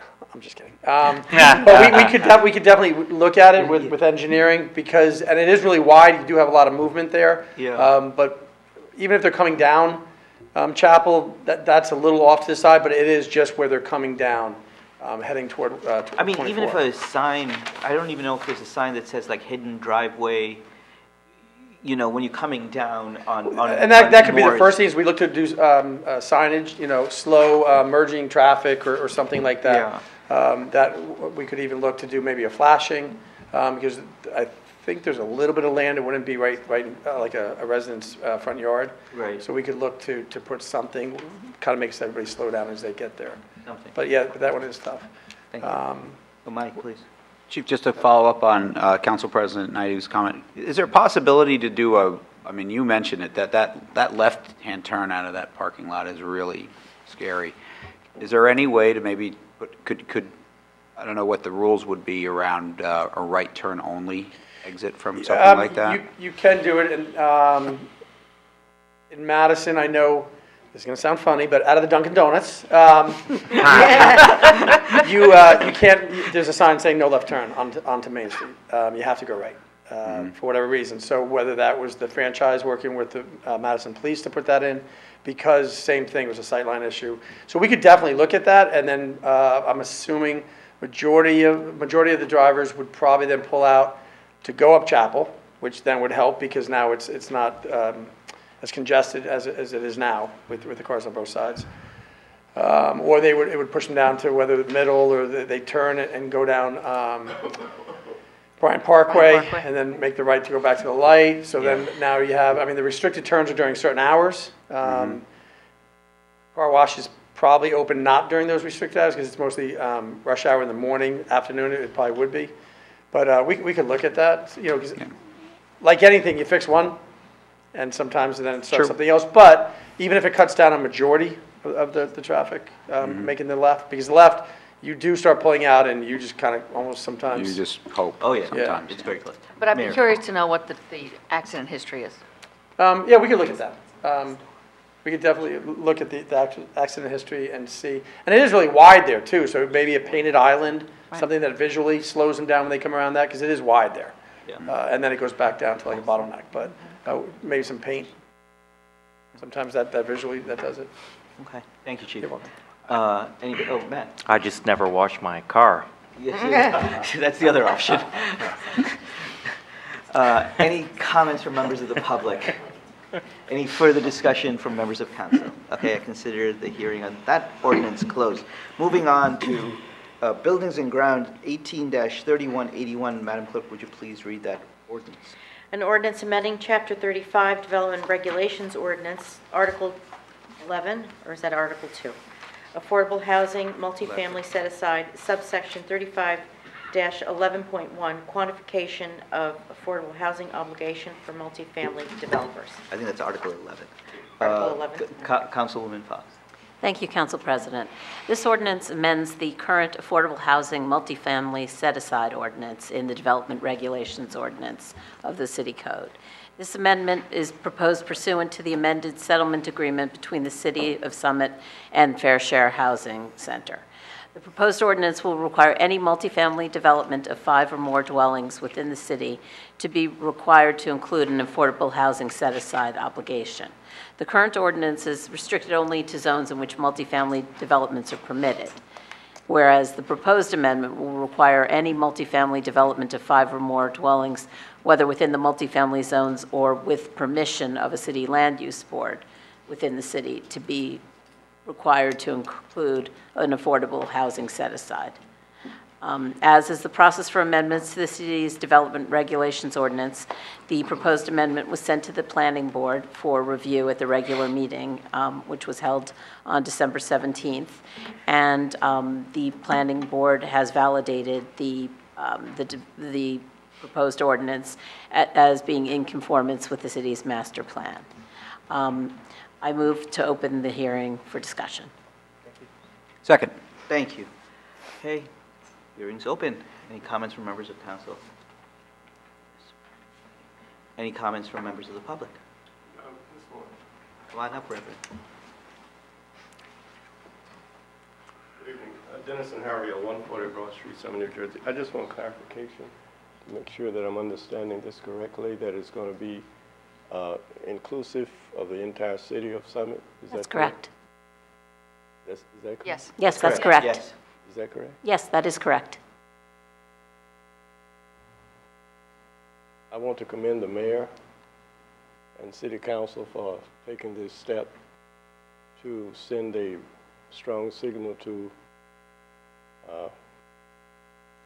Summit of the importance of housing without the term affordable. And I stand here because I live in East Summit, and and I know many of you do know that on both sides of the street there are market rate housing further down near Natals, and right 2 houses below the church they're building beautiful market rate housing. Around the corner there is the Habitat bill, and you cannot tell any of them apart except someone tells you. So what I'm very gratified by, and to stand here to say I've lived long enough in Summit, 30 years, to see this take place, that you're sending a strong message that Summit is truly an accepting, welcoming, and inclusive community in which people will be not identified by where they live, but they will be welcome to live in any place that they can afford, which is so meaningful, because this means that you might have a sanitation worker living next to an investment banker. They may not know each other, but they are living in a place that they can afford. So that's very meaningful. So as a citizen, I want to commend the mayor and this council for taking this meaningful step of inclusivity, accepting, and welcoming. And it will be available in North, East, South, and West Summit. Thank you. Thank you, Reverend. Thank you, Reverend. Anybody else have a comment? Oh, Mike. Yeah, I just wanted to comment on this. You know, this to me, just as some background, you know, we've talked about this as we've gone through this process for the last year and a half, 2 years, about the rich history in Summit that has promoted affordable housing long before there were COA and rules and regulations to do so. It goes back to the 1960s when Summit began to develop affordable housing. So from that perspective, our community has always engaged, I think, around this in a manner that I think we can all be proud of. What really bothers me about this ordinance and is how we got to it. And this is a process where we've been trying to get our co-obligations all signed off on by the court master and the judge. And every time over the last year where we try and do something as a good faith motion by the council, we've been told that now the goalposts move on what we need to do around these ordinances. So in the spring or in the winter, one of the housing providers in town came to us, our house, and asked us to take out some deed restrictions, is what I believe, or so they could be, I'm going to get this wrong, but we needed to take them out of one of our equations that we use to satisfy our affordable housing obligations, because I think they were not deed restricted is probably what happened. None of this mattered. They were affordable housing. To everybody who used them, they were affordable housing. We did that because we want to work with these partners in our community to develop affordable housing. By doing so, Fair Share Housing decides that we have now have negotiated in bad faith our agreement. And they won't decide to sign our settlement agreement that we have come up with a year ago. So we do the right thing, and now we get pulled back into some negotiation where we're wasting legal money that could go to affordable housing, but it's going to lawyers instead, because people, every time we've tried to do the right thing, we get taken advantage of by a system that makes no sense. None of these numbers and none of these things that people actually look at in the real world, which is to allow someone to live in our community, they don't understand it. And in a lot of these things, these things are meaningless. All they do is waste real people's time and effort when we should be focusing on providing affordable housing. So for the last 9 months, we've been going back and forth with our lawyers. Third-party people have been calling the judge, the court master, muddling up the negotiations when we've had an agreement, and we've had to go back and now come up with an ordinance that, to be clear, we've had a long process of affordable housing. We have a master plan process in place that talked about how we should be zoned, where multifamily units should go. We do it every 10 years. We did it 2 years ago, and it was a very inclusive process. We had a lot of feedback from our community, and we decided where this would go.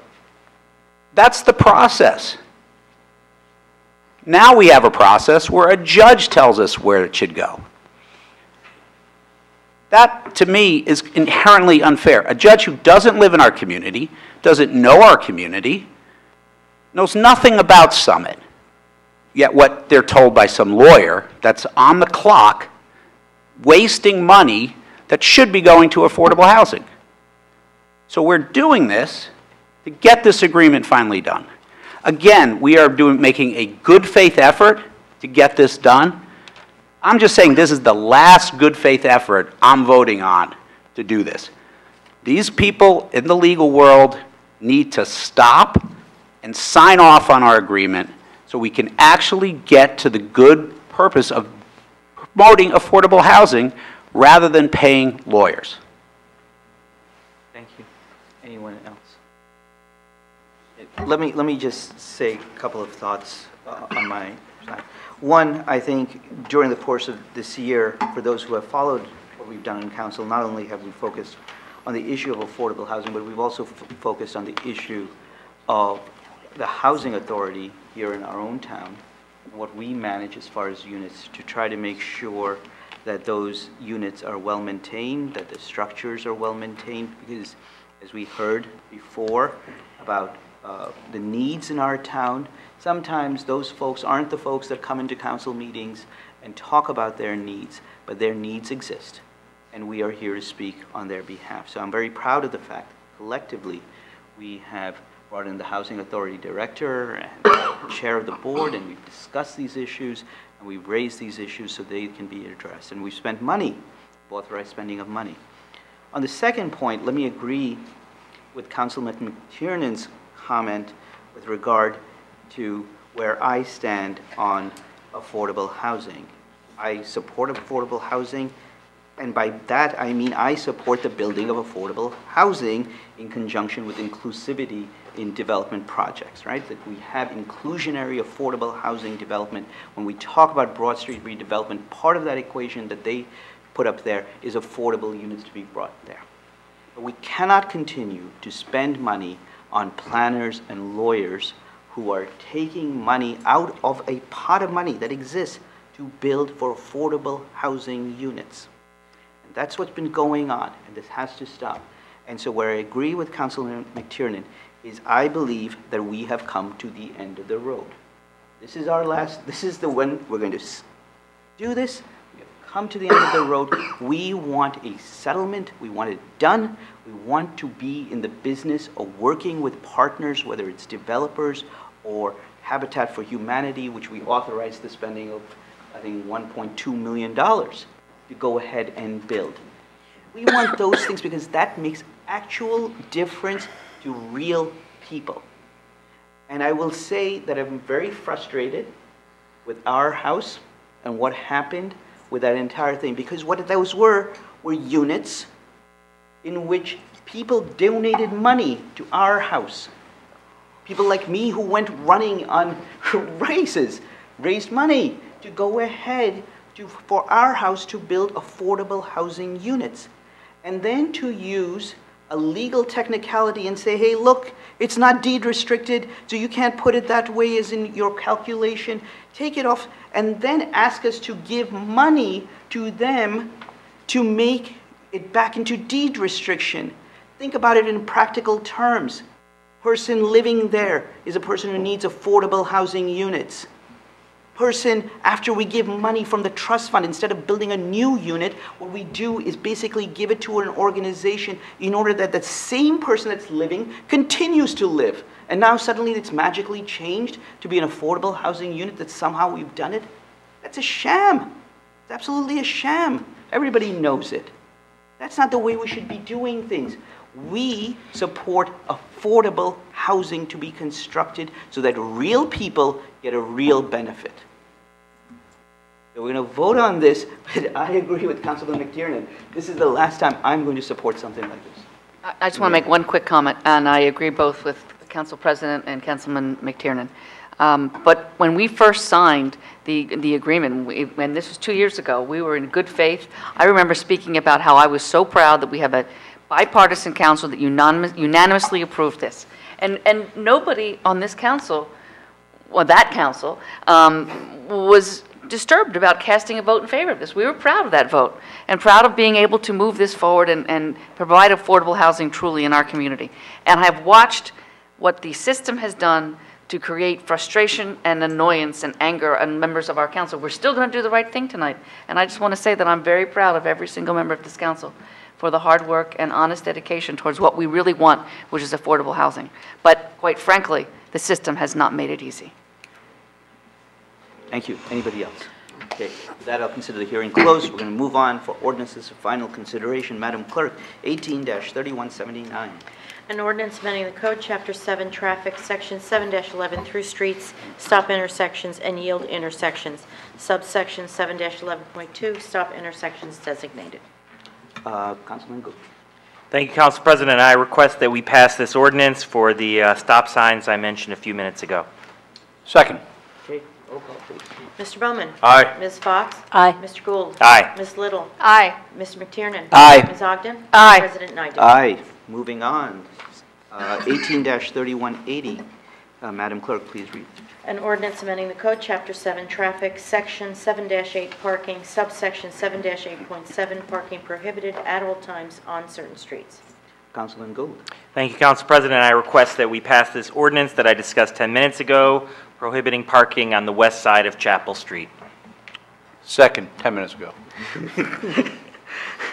Roll call, please. Mr. Bowman? Aye. Ms. Fox? Aye. Mr. Gould? Aye. Ms. Little? Aye. Mr. McTiernan? Aye. Ms. Ogden? Aye. President Naidoo? Aye. Okay, moving on. Buildings and Grounds, 18-3181. Madam Clerk, please read. An ordinance amending Chapter 35, Development Regulations Ordinance, Article 11, Affordable Housing, Multifamily Set-Aside, subsection 35-11.1, Quantification of Affordable Housing Obligation for Multifamily Developers. Councilwoman Fox. Thank you, Council President. We just had a hearing on the proposed ordinance, and I would like to move this ordinance for passage. Second. Okay, roll call, please. Mr. Bowman? Aye. Ms. Fox? Aye. Mr. Gould? Aye. Ms. Little? Aye. Mr. McTiernan? Aye. Ms. Ogden? Aye. President Naidoo? Aye. Okay, moving on to resolutions. Buildings and Grounds Resolution number 1 has been pulled, So moving on to Buildings and Grounds Resolution Number 2, Councilwoman Fox. Thank you, Council President. This resolution authorizes the Reeves Reed Arboretum to use the Union County Department of Parks and Recreation's bow hunting program to cull deer within the Arboretum grounds. The Arboretum has identified a problem with deer on its grounds, and this program should help control the population. There's no cost to the city or to the Arboretum for this program, and the Arboretum will notify adjacent property owners, and all bow hunters will be required to execute a hold harmless agreement with the city. The Union County freeholders have authorized the extension of this program to include the Arboretum, and we thank them for their assistance. I move this resolution. Second. Okay. Any comments or questions from members of council? Thank you, Council President. I am supportive of this program. I don't know, I couldn't find, where do the individual agents who hunt the deer get to take the meat home, or does it go somewhere else? Doesn't it go to the homeless? It's donated. I believe it's donated, but Paul, can you? Through you, Council President. Yes, please. They can either take the carcass or home themselves, or they can donate it. But they have to have it butchered. There's certain guidelines through this program, but they have to have it butchered through an approved county butcher. So they can or they can donate it, either way. Okay, thanks. And last year was about 15 or 20 animals, was it, that they? Last year, it was through a different program, and I believe they harvested about 5 or 6 off the Arboretum. Oh, okay. But this program also includes Passaic River Park here in Summit, and a number of other parks throughout the county. Okay, thank you. Anyone else? Any comments or questions from members of the public? Any further discussion? All those in favor? Aye. Okay, moving on to Buildings and Ground Number 3. I am going to recuse myself since this involves the Summit Conservancy on whose board I sit. And so, Councilman Fox, Google will take it.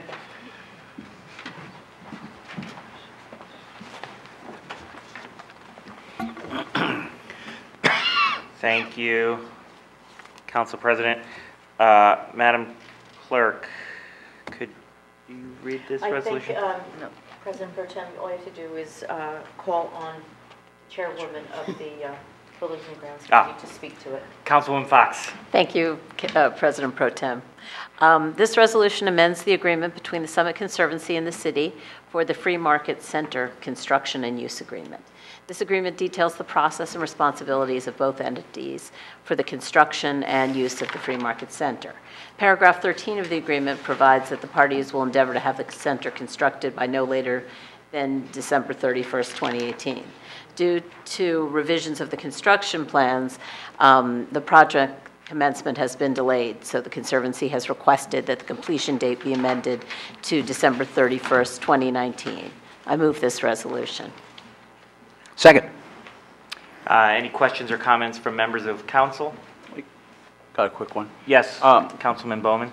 Given we're extending it, do we expect that it will be completed, obviously by the 12/19? I believe so, yes, and it does say it shall endeavor to, so there is some wiggle room there, but I think the intent is for that to be completed. I think our neighbors are excited about getting some of their furniture out and stored. That's the primary reason. Any other comments or questions from members of council? Any comments or questions from the public? Hearing none, I'm very enthusiastic about this process as well. All those in favor? Aye. Any opposed?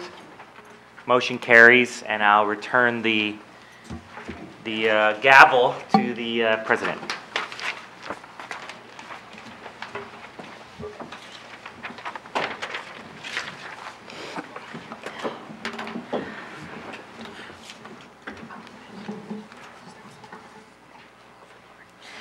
All right, moving on. Law.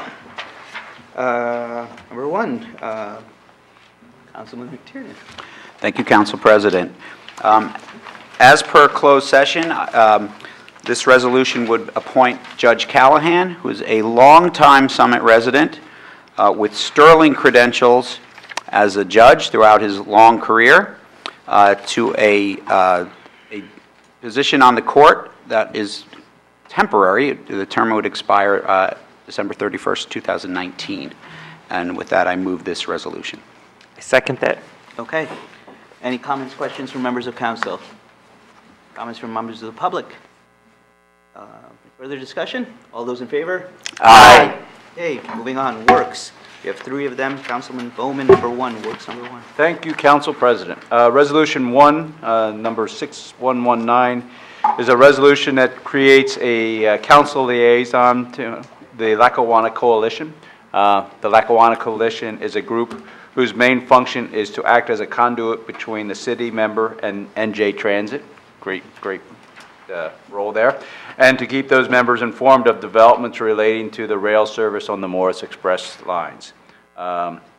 As Summit is a key transportation hub, it is highly dependent on excellent mass transit connections that link residents to job markets in Manhattan and along the 24 and 78 corridor.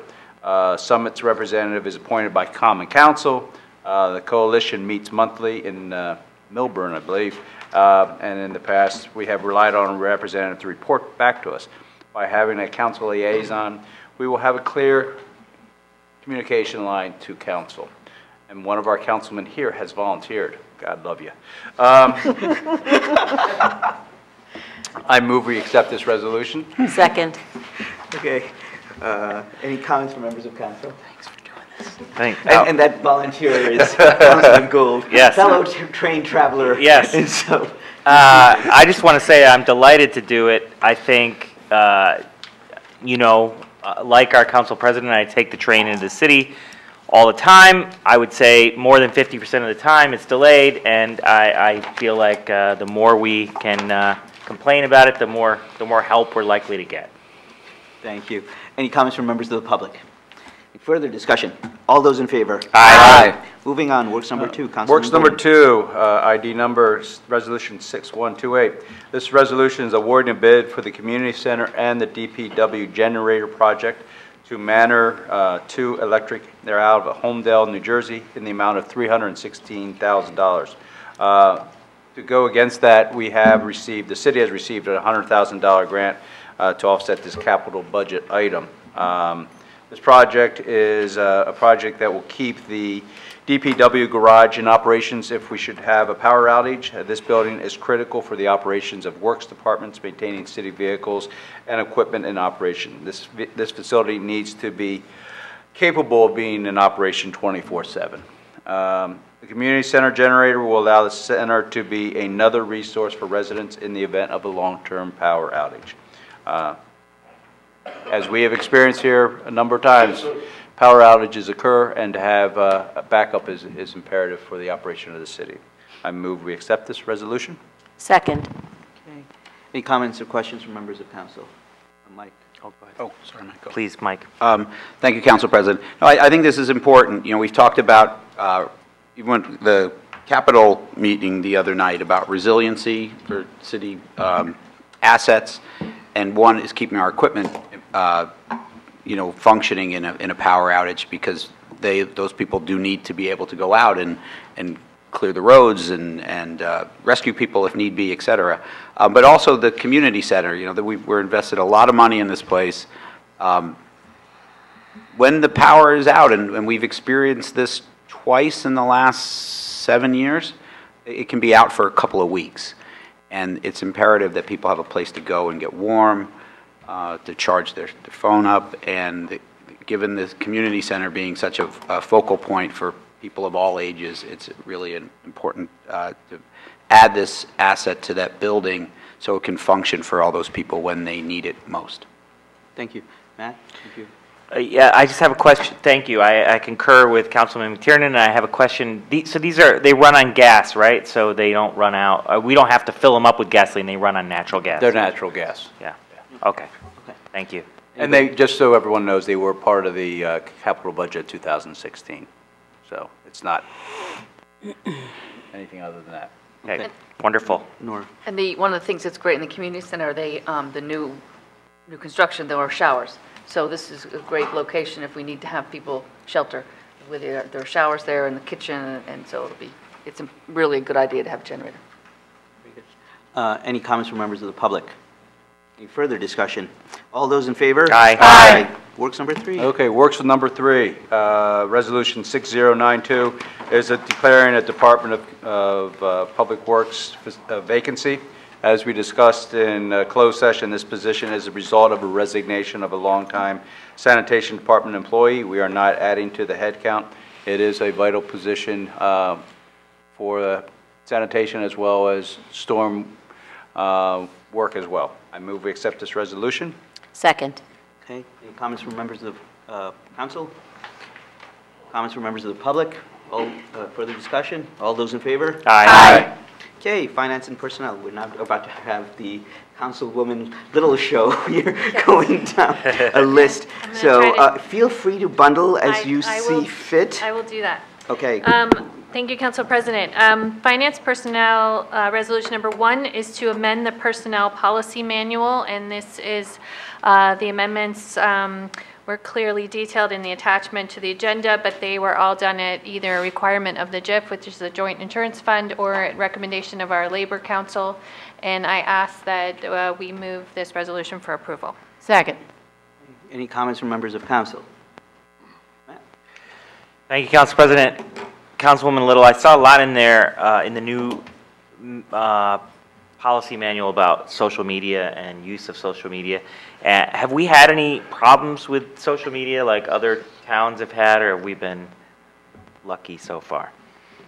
I'm not aware of any problems, but these all were done at the recommendation or the requirement of the JIF, and the language was recommended by that. And maybe City To answer your question, can answer that further. Councilman Gold, the city has not had any issues. I think the recommendations that have come from the JIF have been cases that have arisen throughout the state with the advent of social media becoming more prominent in our communities, and so these were crafted as sort of more of a liability defense for municipalities. So, okay, thank you. Thank you. Anyone else? Any comments from members of the public? I will say that we had maybe last year or the year before we discussed changes to this personnel policy, and while I understand the reasons for it and while I'll vote for this, I have strong reservations that I had then, still do now, about the social media and its applications with respect to elected officials. And that is because, as we all know, in this day and age, for the most part, the way that we communicate to the public is through social media. And it is the way this policy is written, and I understand the reasons why it's written the way it is, because it really is not, I think at its heart, it's not really contemplated to apply to elected officials. It's applied really so you have the city staff, have the administrative aspects of the city staff, the people who are in the higher management at city staff have a way of making sure that the employees and so forth are following certain guidelines, and it makes sense. But elected officials have to have the ability to directly communicate to the public, uncensored, unfiltered, and sometimes in opposition to what staff is contemplating or thinking of or doing, and make that very clear where they stand. That's what they are. This is why we are here. We are here to represent the public's interest. We get elected. We go out there. We hustle for votes. We meet people. We communicate with them. Staff doesn't need to do any of that. We need to be able to have that unfiltered, direct communication with the public. And so while I understand this, and I understand why the JIF wants to do it, and I understand all of those aspects of it, and I understand that we're supposed to give like provisos, like I'm supposed to say before, saying that this is my opinion, and it's not the representation of the city. Well, of course it's not the representation of the city. It is my opinion. That's what people elected me to do, express my opinion. They didn't expected me to just regurgitate for them what somebody had written in front of them for me to read. That's not what we're here to do. So I think what I would say to us to do in 2019 is we have now created a new administrative committee to look at this. I think that there should be carve-outs. We can try to look at what other communities have done. I can't imagine that we're the first ones to struggle with this issue or think through this issue and figure out if there is a way of carving out language to deal with what I think is a relevant issue. It may not be, in the grand scheme of things, the biggest issue, but and it may not have a practical import because we may say, okay, well, we all agree that we ignore it, it doesn't apply to us, but that's not the way we should function. There's a policy, we are bound by it, we're supposed to comply with it, and therefore, we need to address it in a practical way. Okay. Anybody else? Council President, thank you. I did not read this document. I mean, I read this document. I do not believe that it applies to the elected officials. It does. It does. It does. It does. It's case law. Because we are considered employees. Yes. So therefore, everything that the word employee applies to, it applies to us. Well, thank you for that Matt, clarification. Let me chime in. So there's a big difference between elected officials and hired staff. So hired staff, whether you're in the police department or public works or in administration, if employees violate policies, they can be subject to discipline and ultimately removal. And one of the big things that cities face with, and really it's, let's kind of narrow it down, it's really the taxpayers of New Jersey. One of the biggest expenses that taxpayers in New Jersey face are litigation. That's it. There's millions and millions of dollars spent every year on litigation. And public entities have become a very viable target for attorneys. It all comes back to attorneys. As William Shakespeare said, the best thing to do is start putting them out the bottom of the ocean. I think so public them, officials, public officials don't give up their First Amendment right to express themselves, but public officials are, the elected officials, can engage in civil discourse, they can engage in their First Amendment political speech, etc. They have different things, different parameters under the First Amendment. The one thing that a lot of public sector employees mistakenly believe is they have a First Amendment right also. They have a First Amendment right to engage in public discourse on social media. But if they're engaging publicly that involves their employment, their employer, they do not have a First Amendment right. There's a whole body of Supreme Court cases. So really, these are the guidelines that, for your insurance purposes, you have to have it. We can look at it, but the reality is that Mike Rogers, if somebody on one of you says something on social media that Mike Rogers finds offensive, he can't remove you.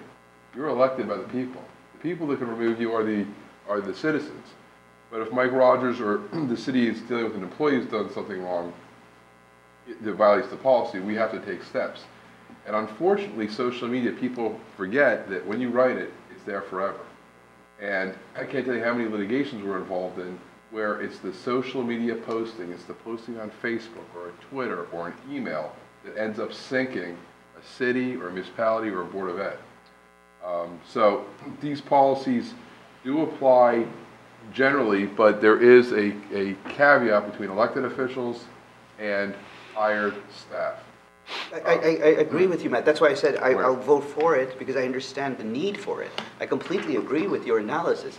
That is, but the way you look at the words in a document mean something. Well, what we can do is the head attorney for the municipal excess liability carrier, who's their head attorney, is an attorney in Morris County.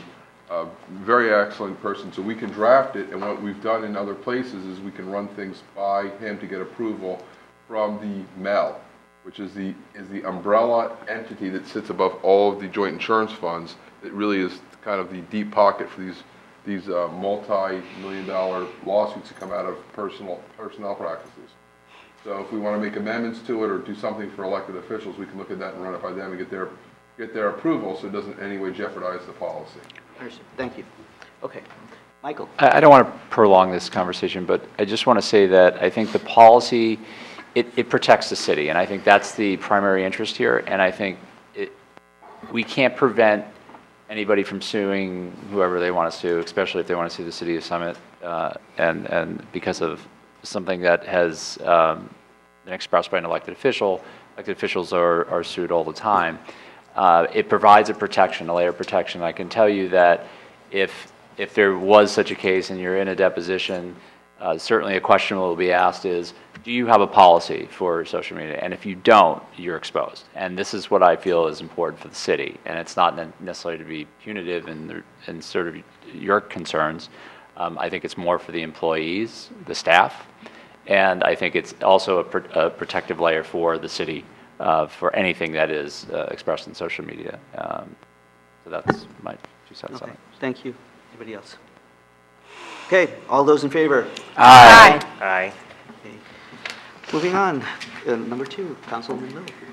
Thank you, Council President. Resolution 2 is a resolution that's very similar to some that I have done in past meetings, the last couple meetings, and we'll be doing the next few. But this is a transfer of appropriations within the operating budget from funds with a balance to funds that have insufficient funds. And these are allowed during the last 2 months of the fiscal year and the first 3 months of the succeeding year as we come up to the new budget process. And I would ask that this resolution be approved. Second. Thank you. Any comments from members of council? Comments from members of the public? Further discussion? All those in favor? Aye.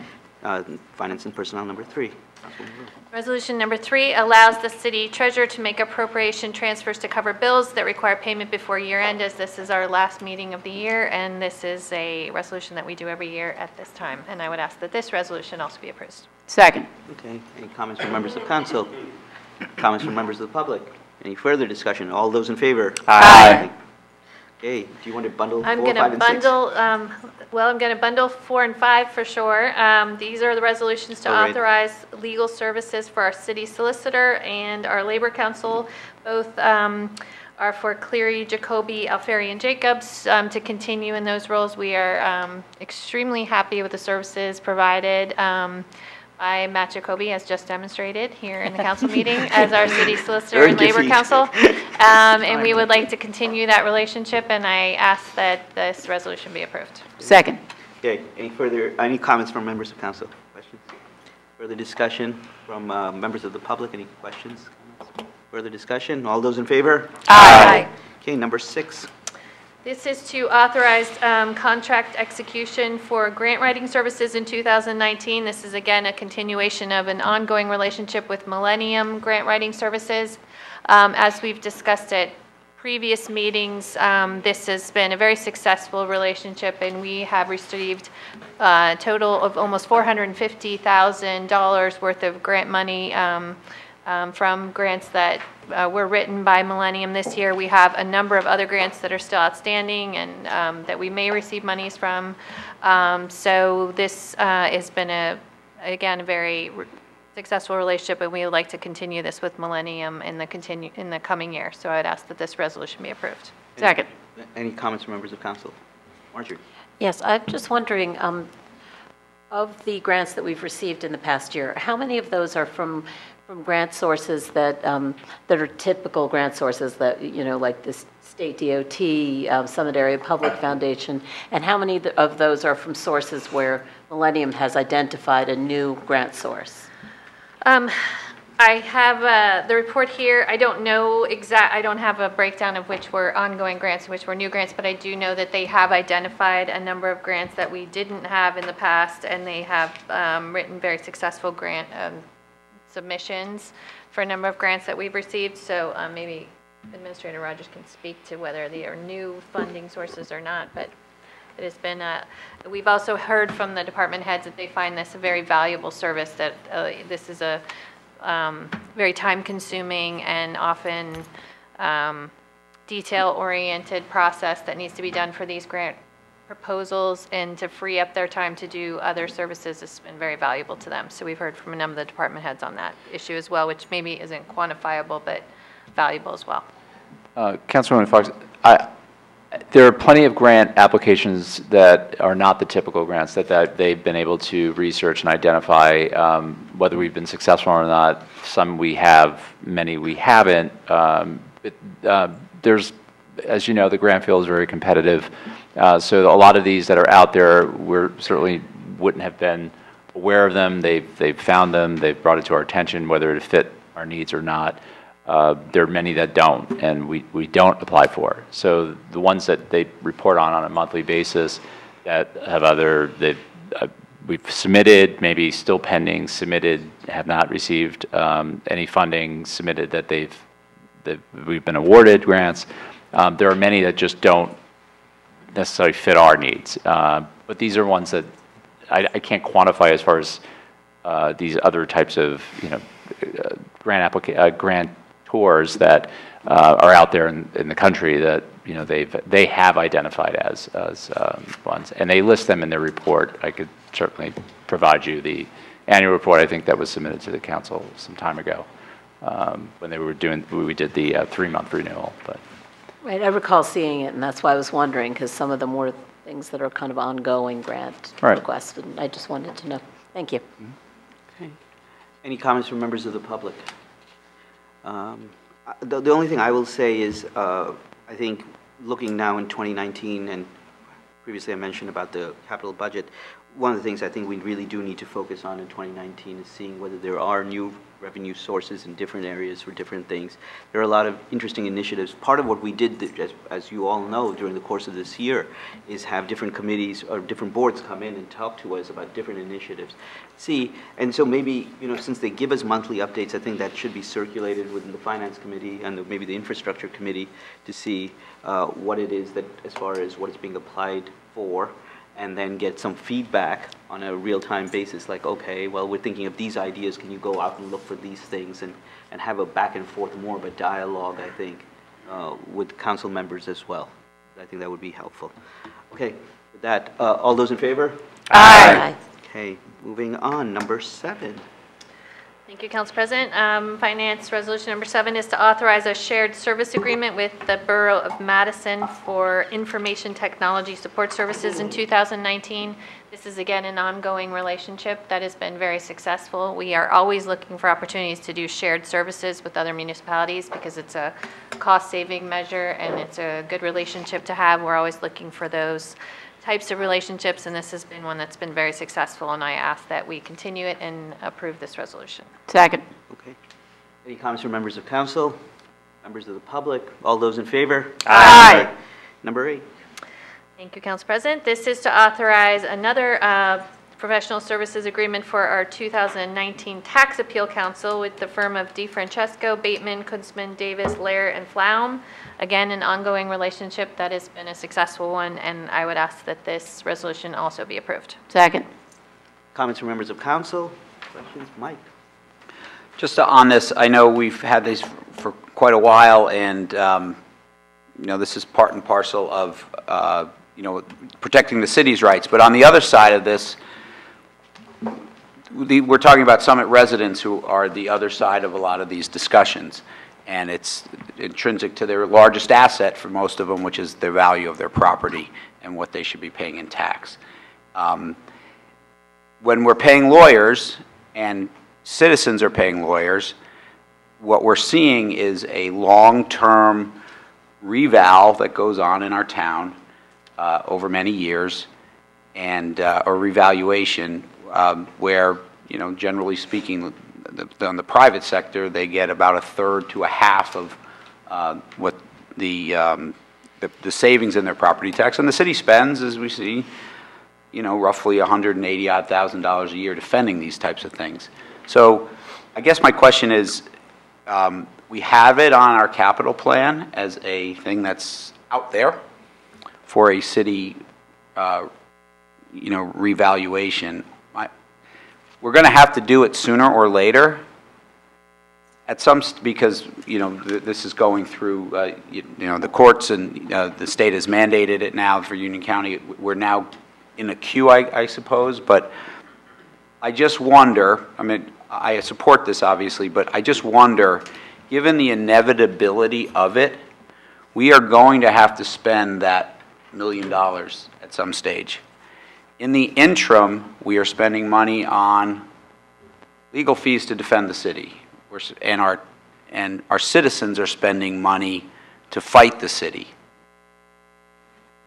At some stage, does this make sense that we should move that money up in the queue to get this done, so both the city and our citizens can save money over what is going to be an inevitable process. Maybe, City Administrator Rogers, you could tell us about the reval process and in connection Union County and where they are and where we would be. Councilman McTiernan raised the issue of the queue.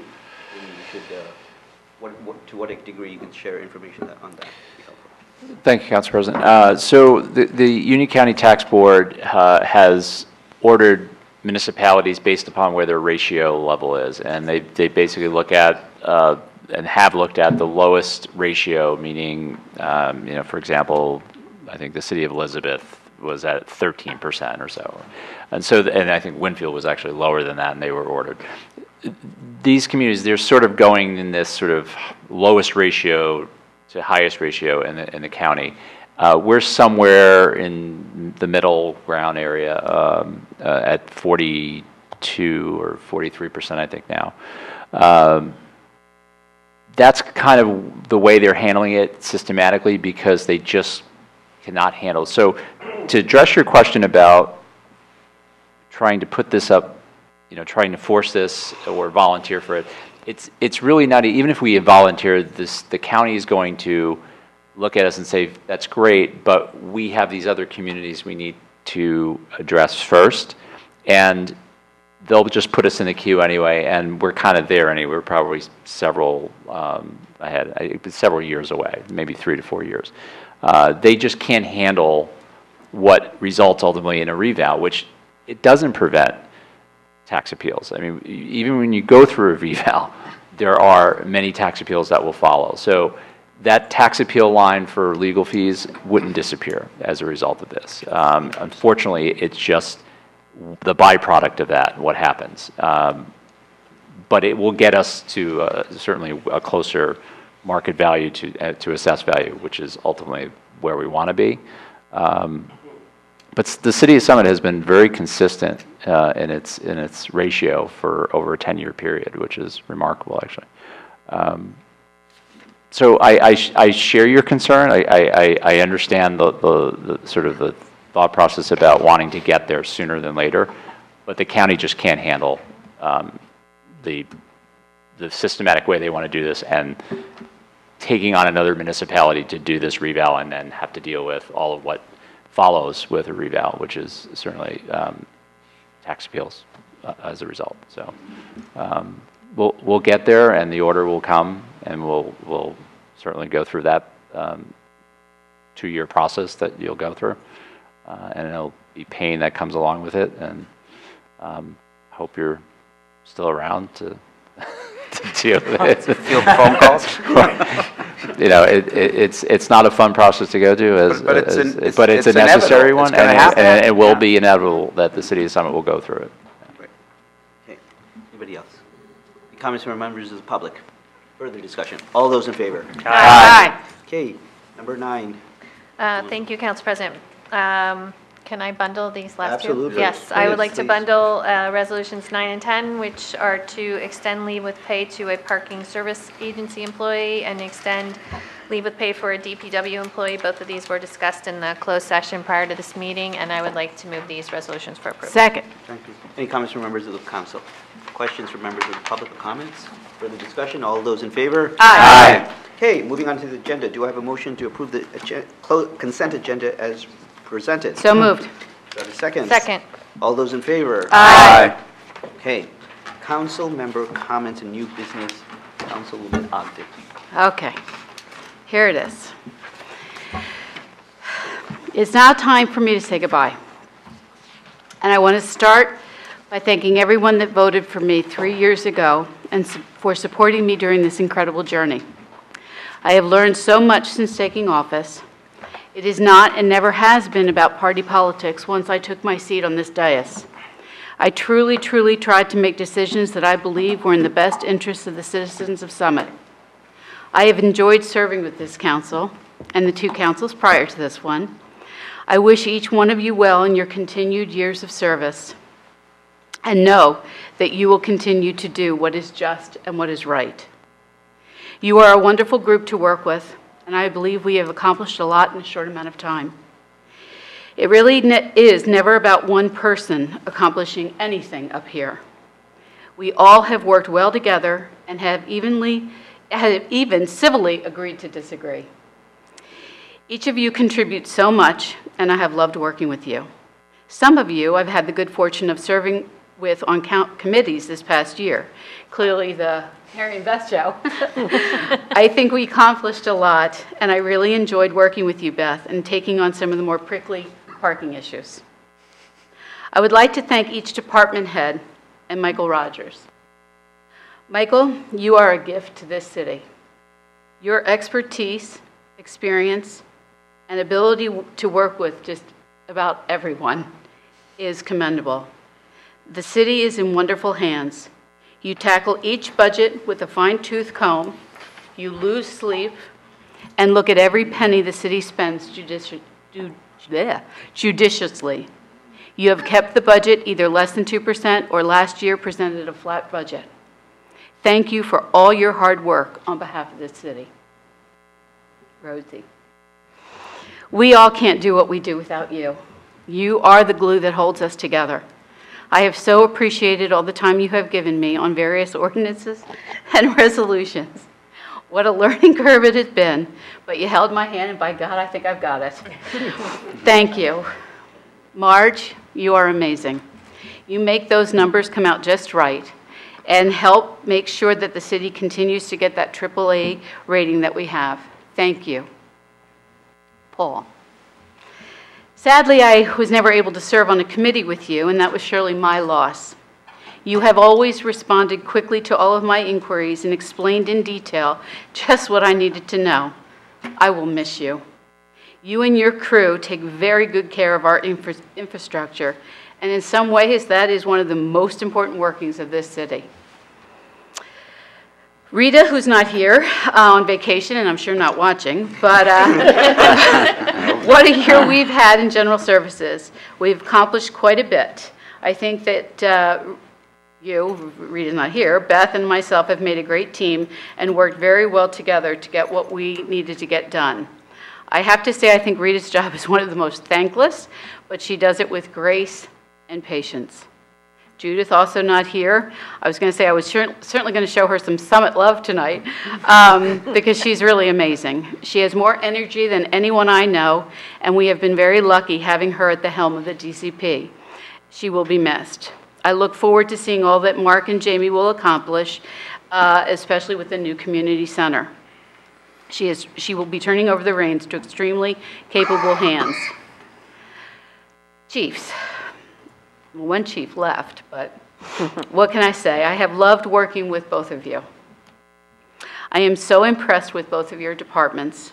We are in extremely good hands here in Summit.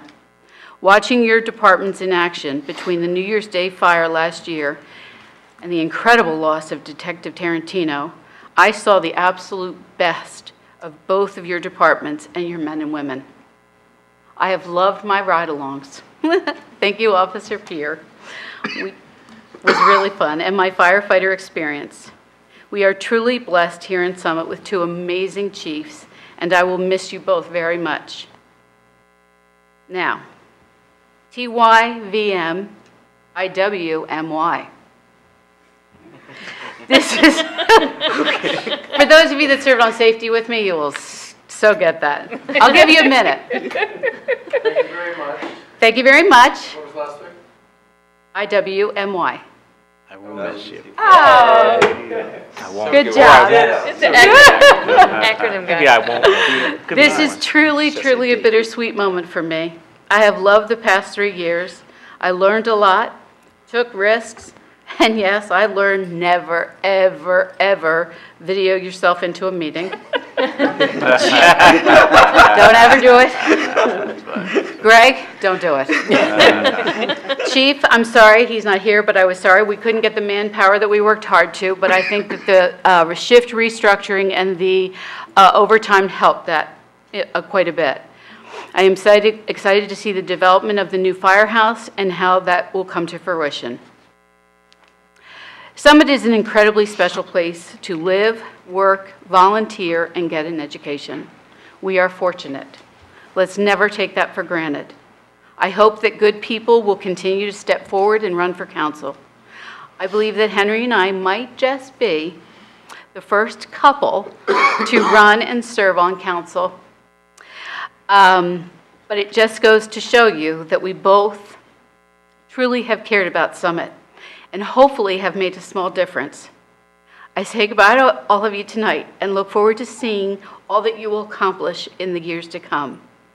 Happy holidays to every one of you, and I will see you in the new year.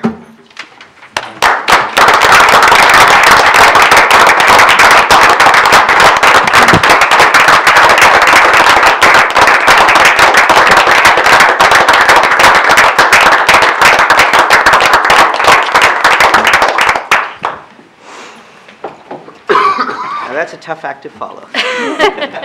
We can motion to adjourn.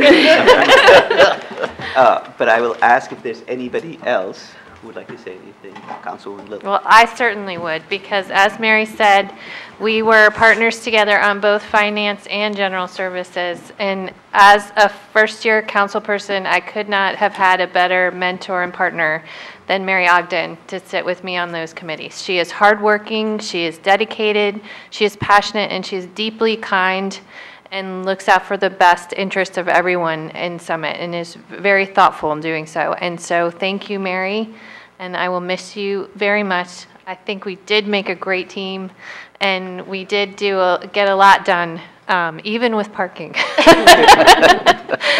We didn't solve it, but we made a couple chips away at the problem. So the best of luck. I know that Summit is lucky to continue to have you serving on the planning board. You're going to do amazing things there as well. And thank you so much for being my partner this year. Anyone else? Councilwoman McTiernan. Yeah, I'd just like to echo a lot of what Councilwoman Little said. I mean, Mary, it's been a true pleasure to serve with you the last 3 years. You are just one of the most positive and optimistic people or person that I know. It just beams out of you. It's a really amazing quality. As you mentioned, been a great. You're an independent thinker. And I know that much to my chagrin because we've been on different sides of some issues. But I always respect the way you come at an issue, and I respect you. Yeah, and the way you really think about it. And then when I think of you, Mary, I really think you're the definition of a real selfless public servant. You always put the interests of others before yourself, and that's something I think all of us and more people in the world should really emulate. I'm going to miss your smile, your good counsel, your spirit to work with anyone to make Summit a better place. Thank you for all that. I know our loss is Henry's gain. He'll have a few extra hours, I would hope, during the week, although with planning board maybe not so many. But again, thank you for all that you've done for Summit, and thanks for working with us for these 3 years. Thank you, Mike. Thank you, Mike. Anyone else? Okay, let me go down the row. I'll start Marjorie, then Steve. So Mary, I'm sorry that we've not had the opportunity to work together on a committee this year, but I've enjoyed getting to know you over the past year and sitting next to you at closed session. And today even seeing a little bit of your evil side, which is quite funny. Yeah, I'm just very really frustrated evil. with affordable housing. but in a funny way. So anyway, I admire your thoughtful approach to governing and your empathy. Thank you for your service to the city, and Summit is a better place because of you. I look forward to working with you in the future on the planning board. Maybe we'll get to sit next to each other again. Steve. Okay. Mary Ogden, the one who got me into this mess. No. No.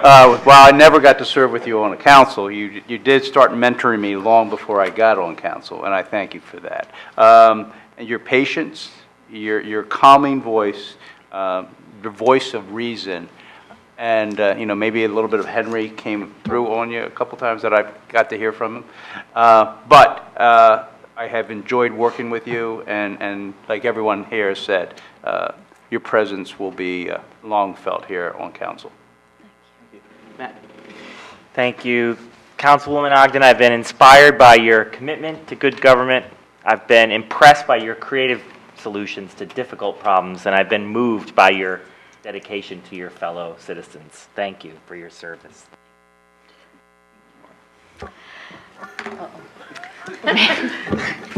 I will miss you very, very much.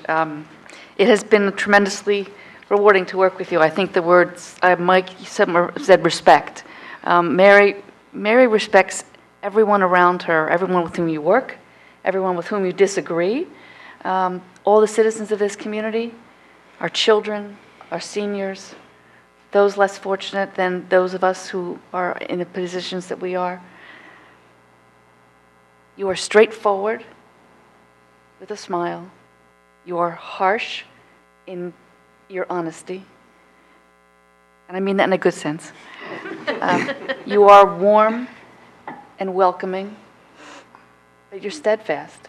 And you have been of tremendous support and have given me guidance and advice. Sometimes I haven't wanted to hear it, but I certainly appreciate everything that you have done. I will miss you on council, but I know I'm not going to miss you in town because we are going to see each other.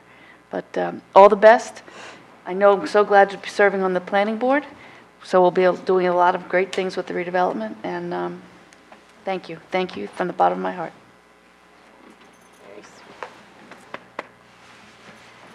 And that's a real tough act to follow, jeez.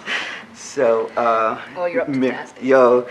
So Nora and I have done this where I become closer.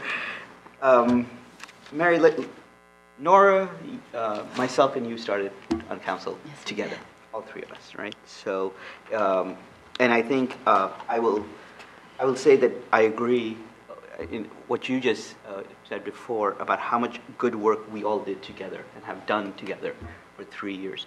I think, especially if people see what else is going on around in the state and the country and all this, I think if you watch this council or the previous councils and you've seen the number of times, especially this council, the number of times we laugh at things and we joke, and it is, you wouldn't know what political parties anybody belongs to up here or what positions or what have you.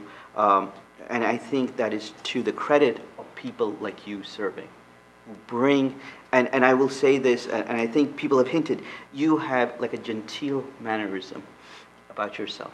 But that is not to be mistaken for the fact that you have an absolute steel spine about your conviction and your thoughts and your ideas and how to express it.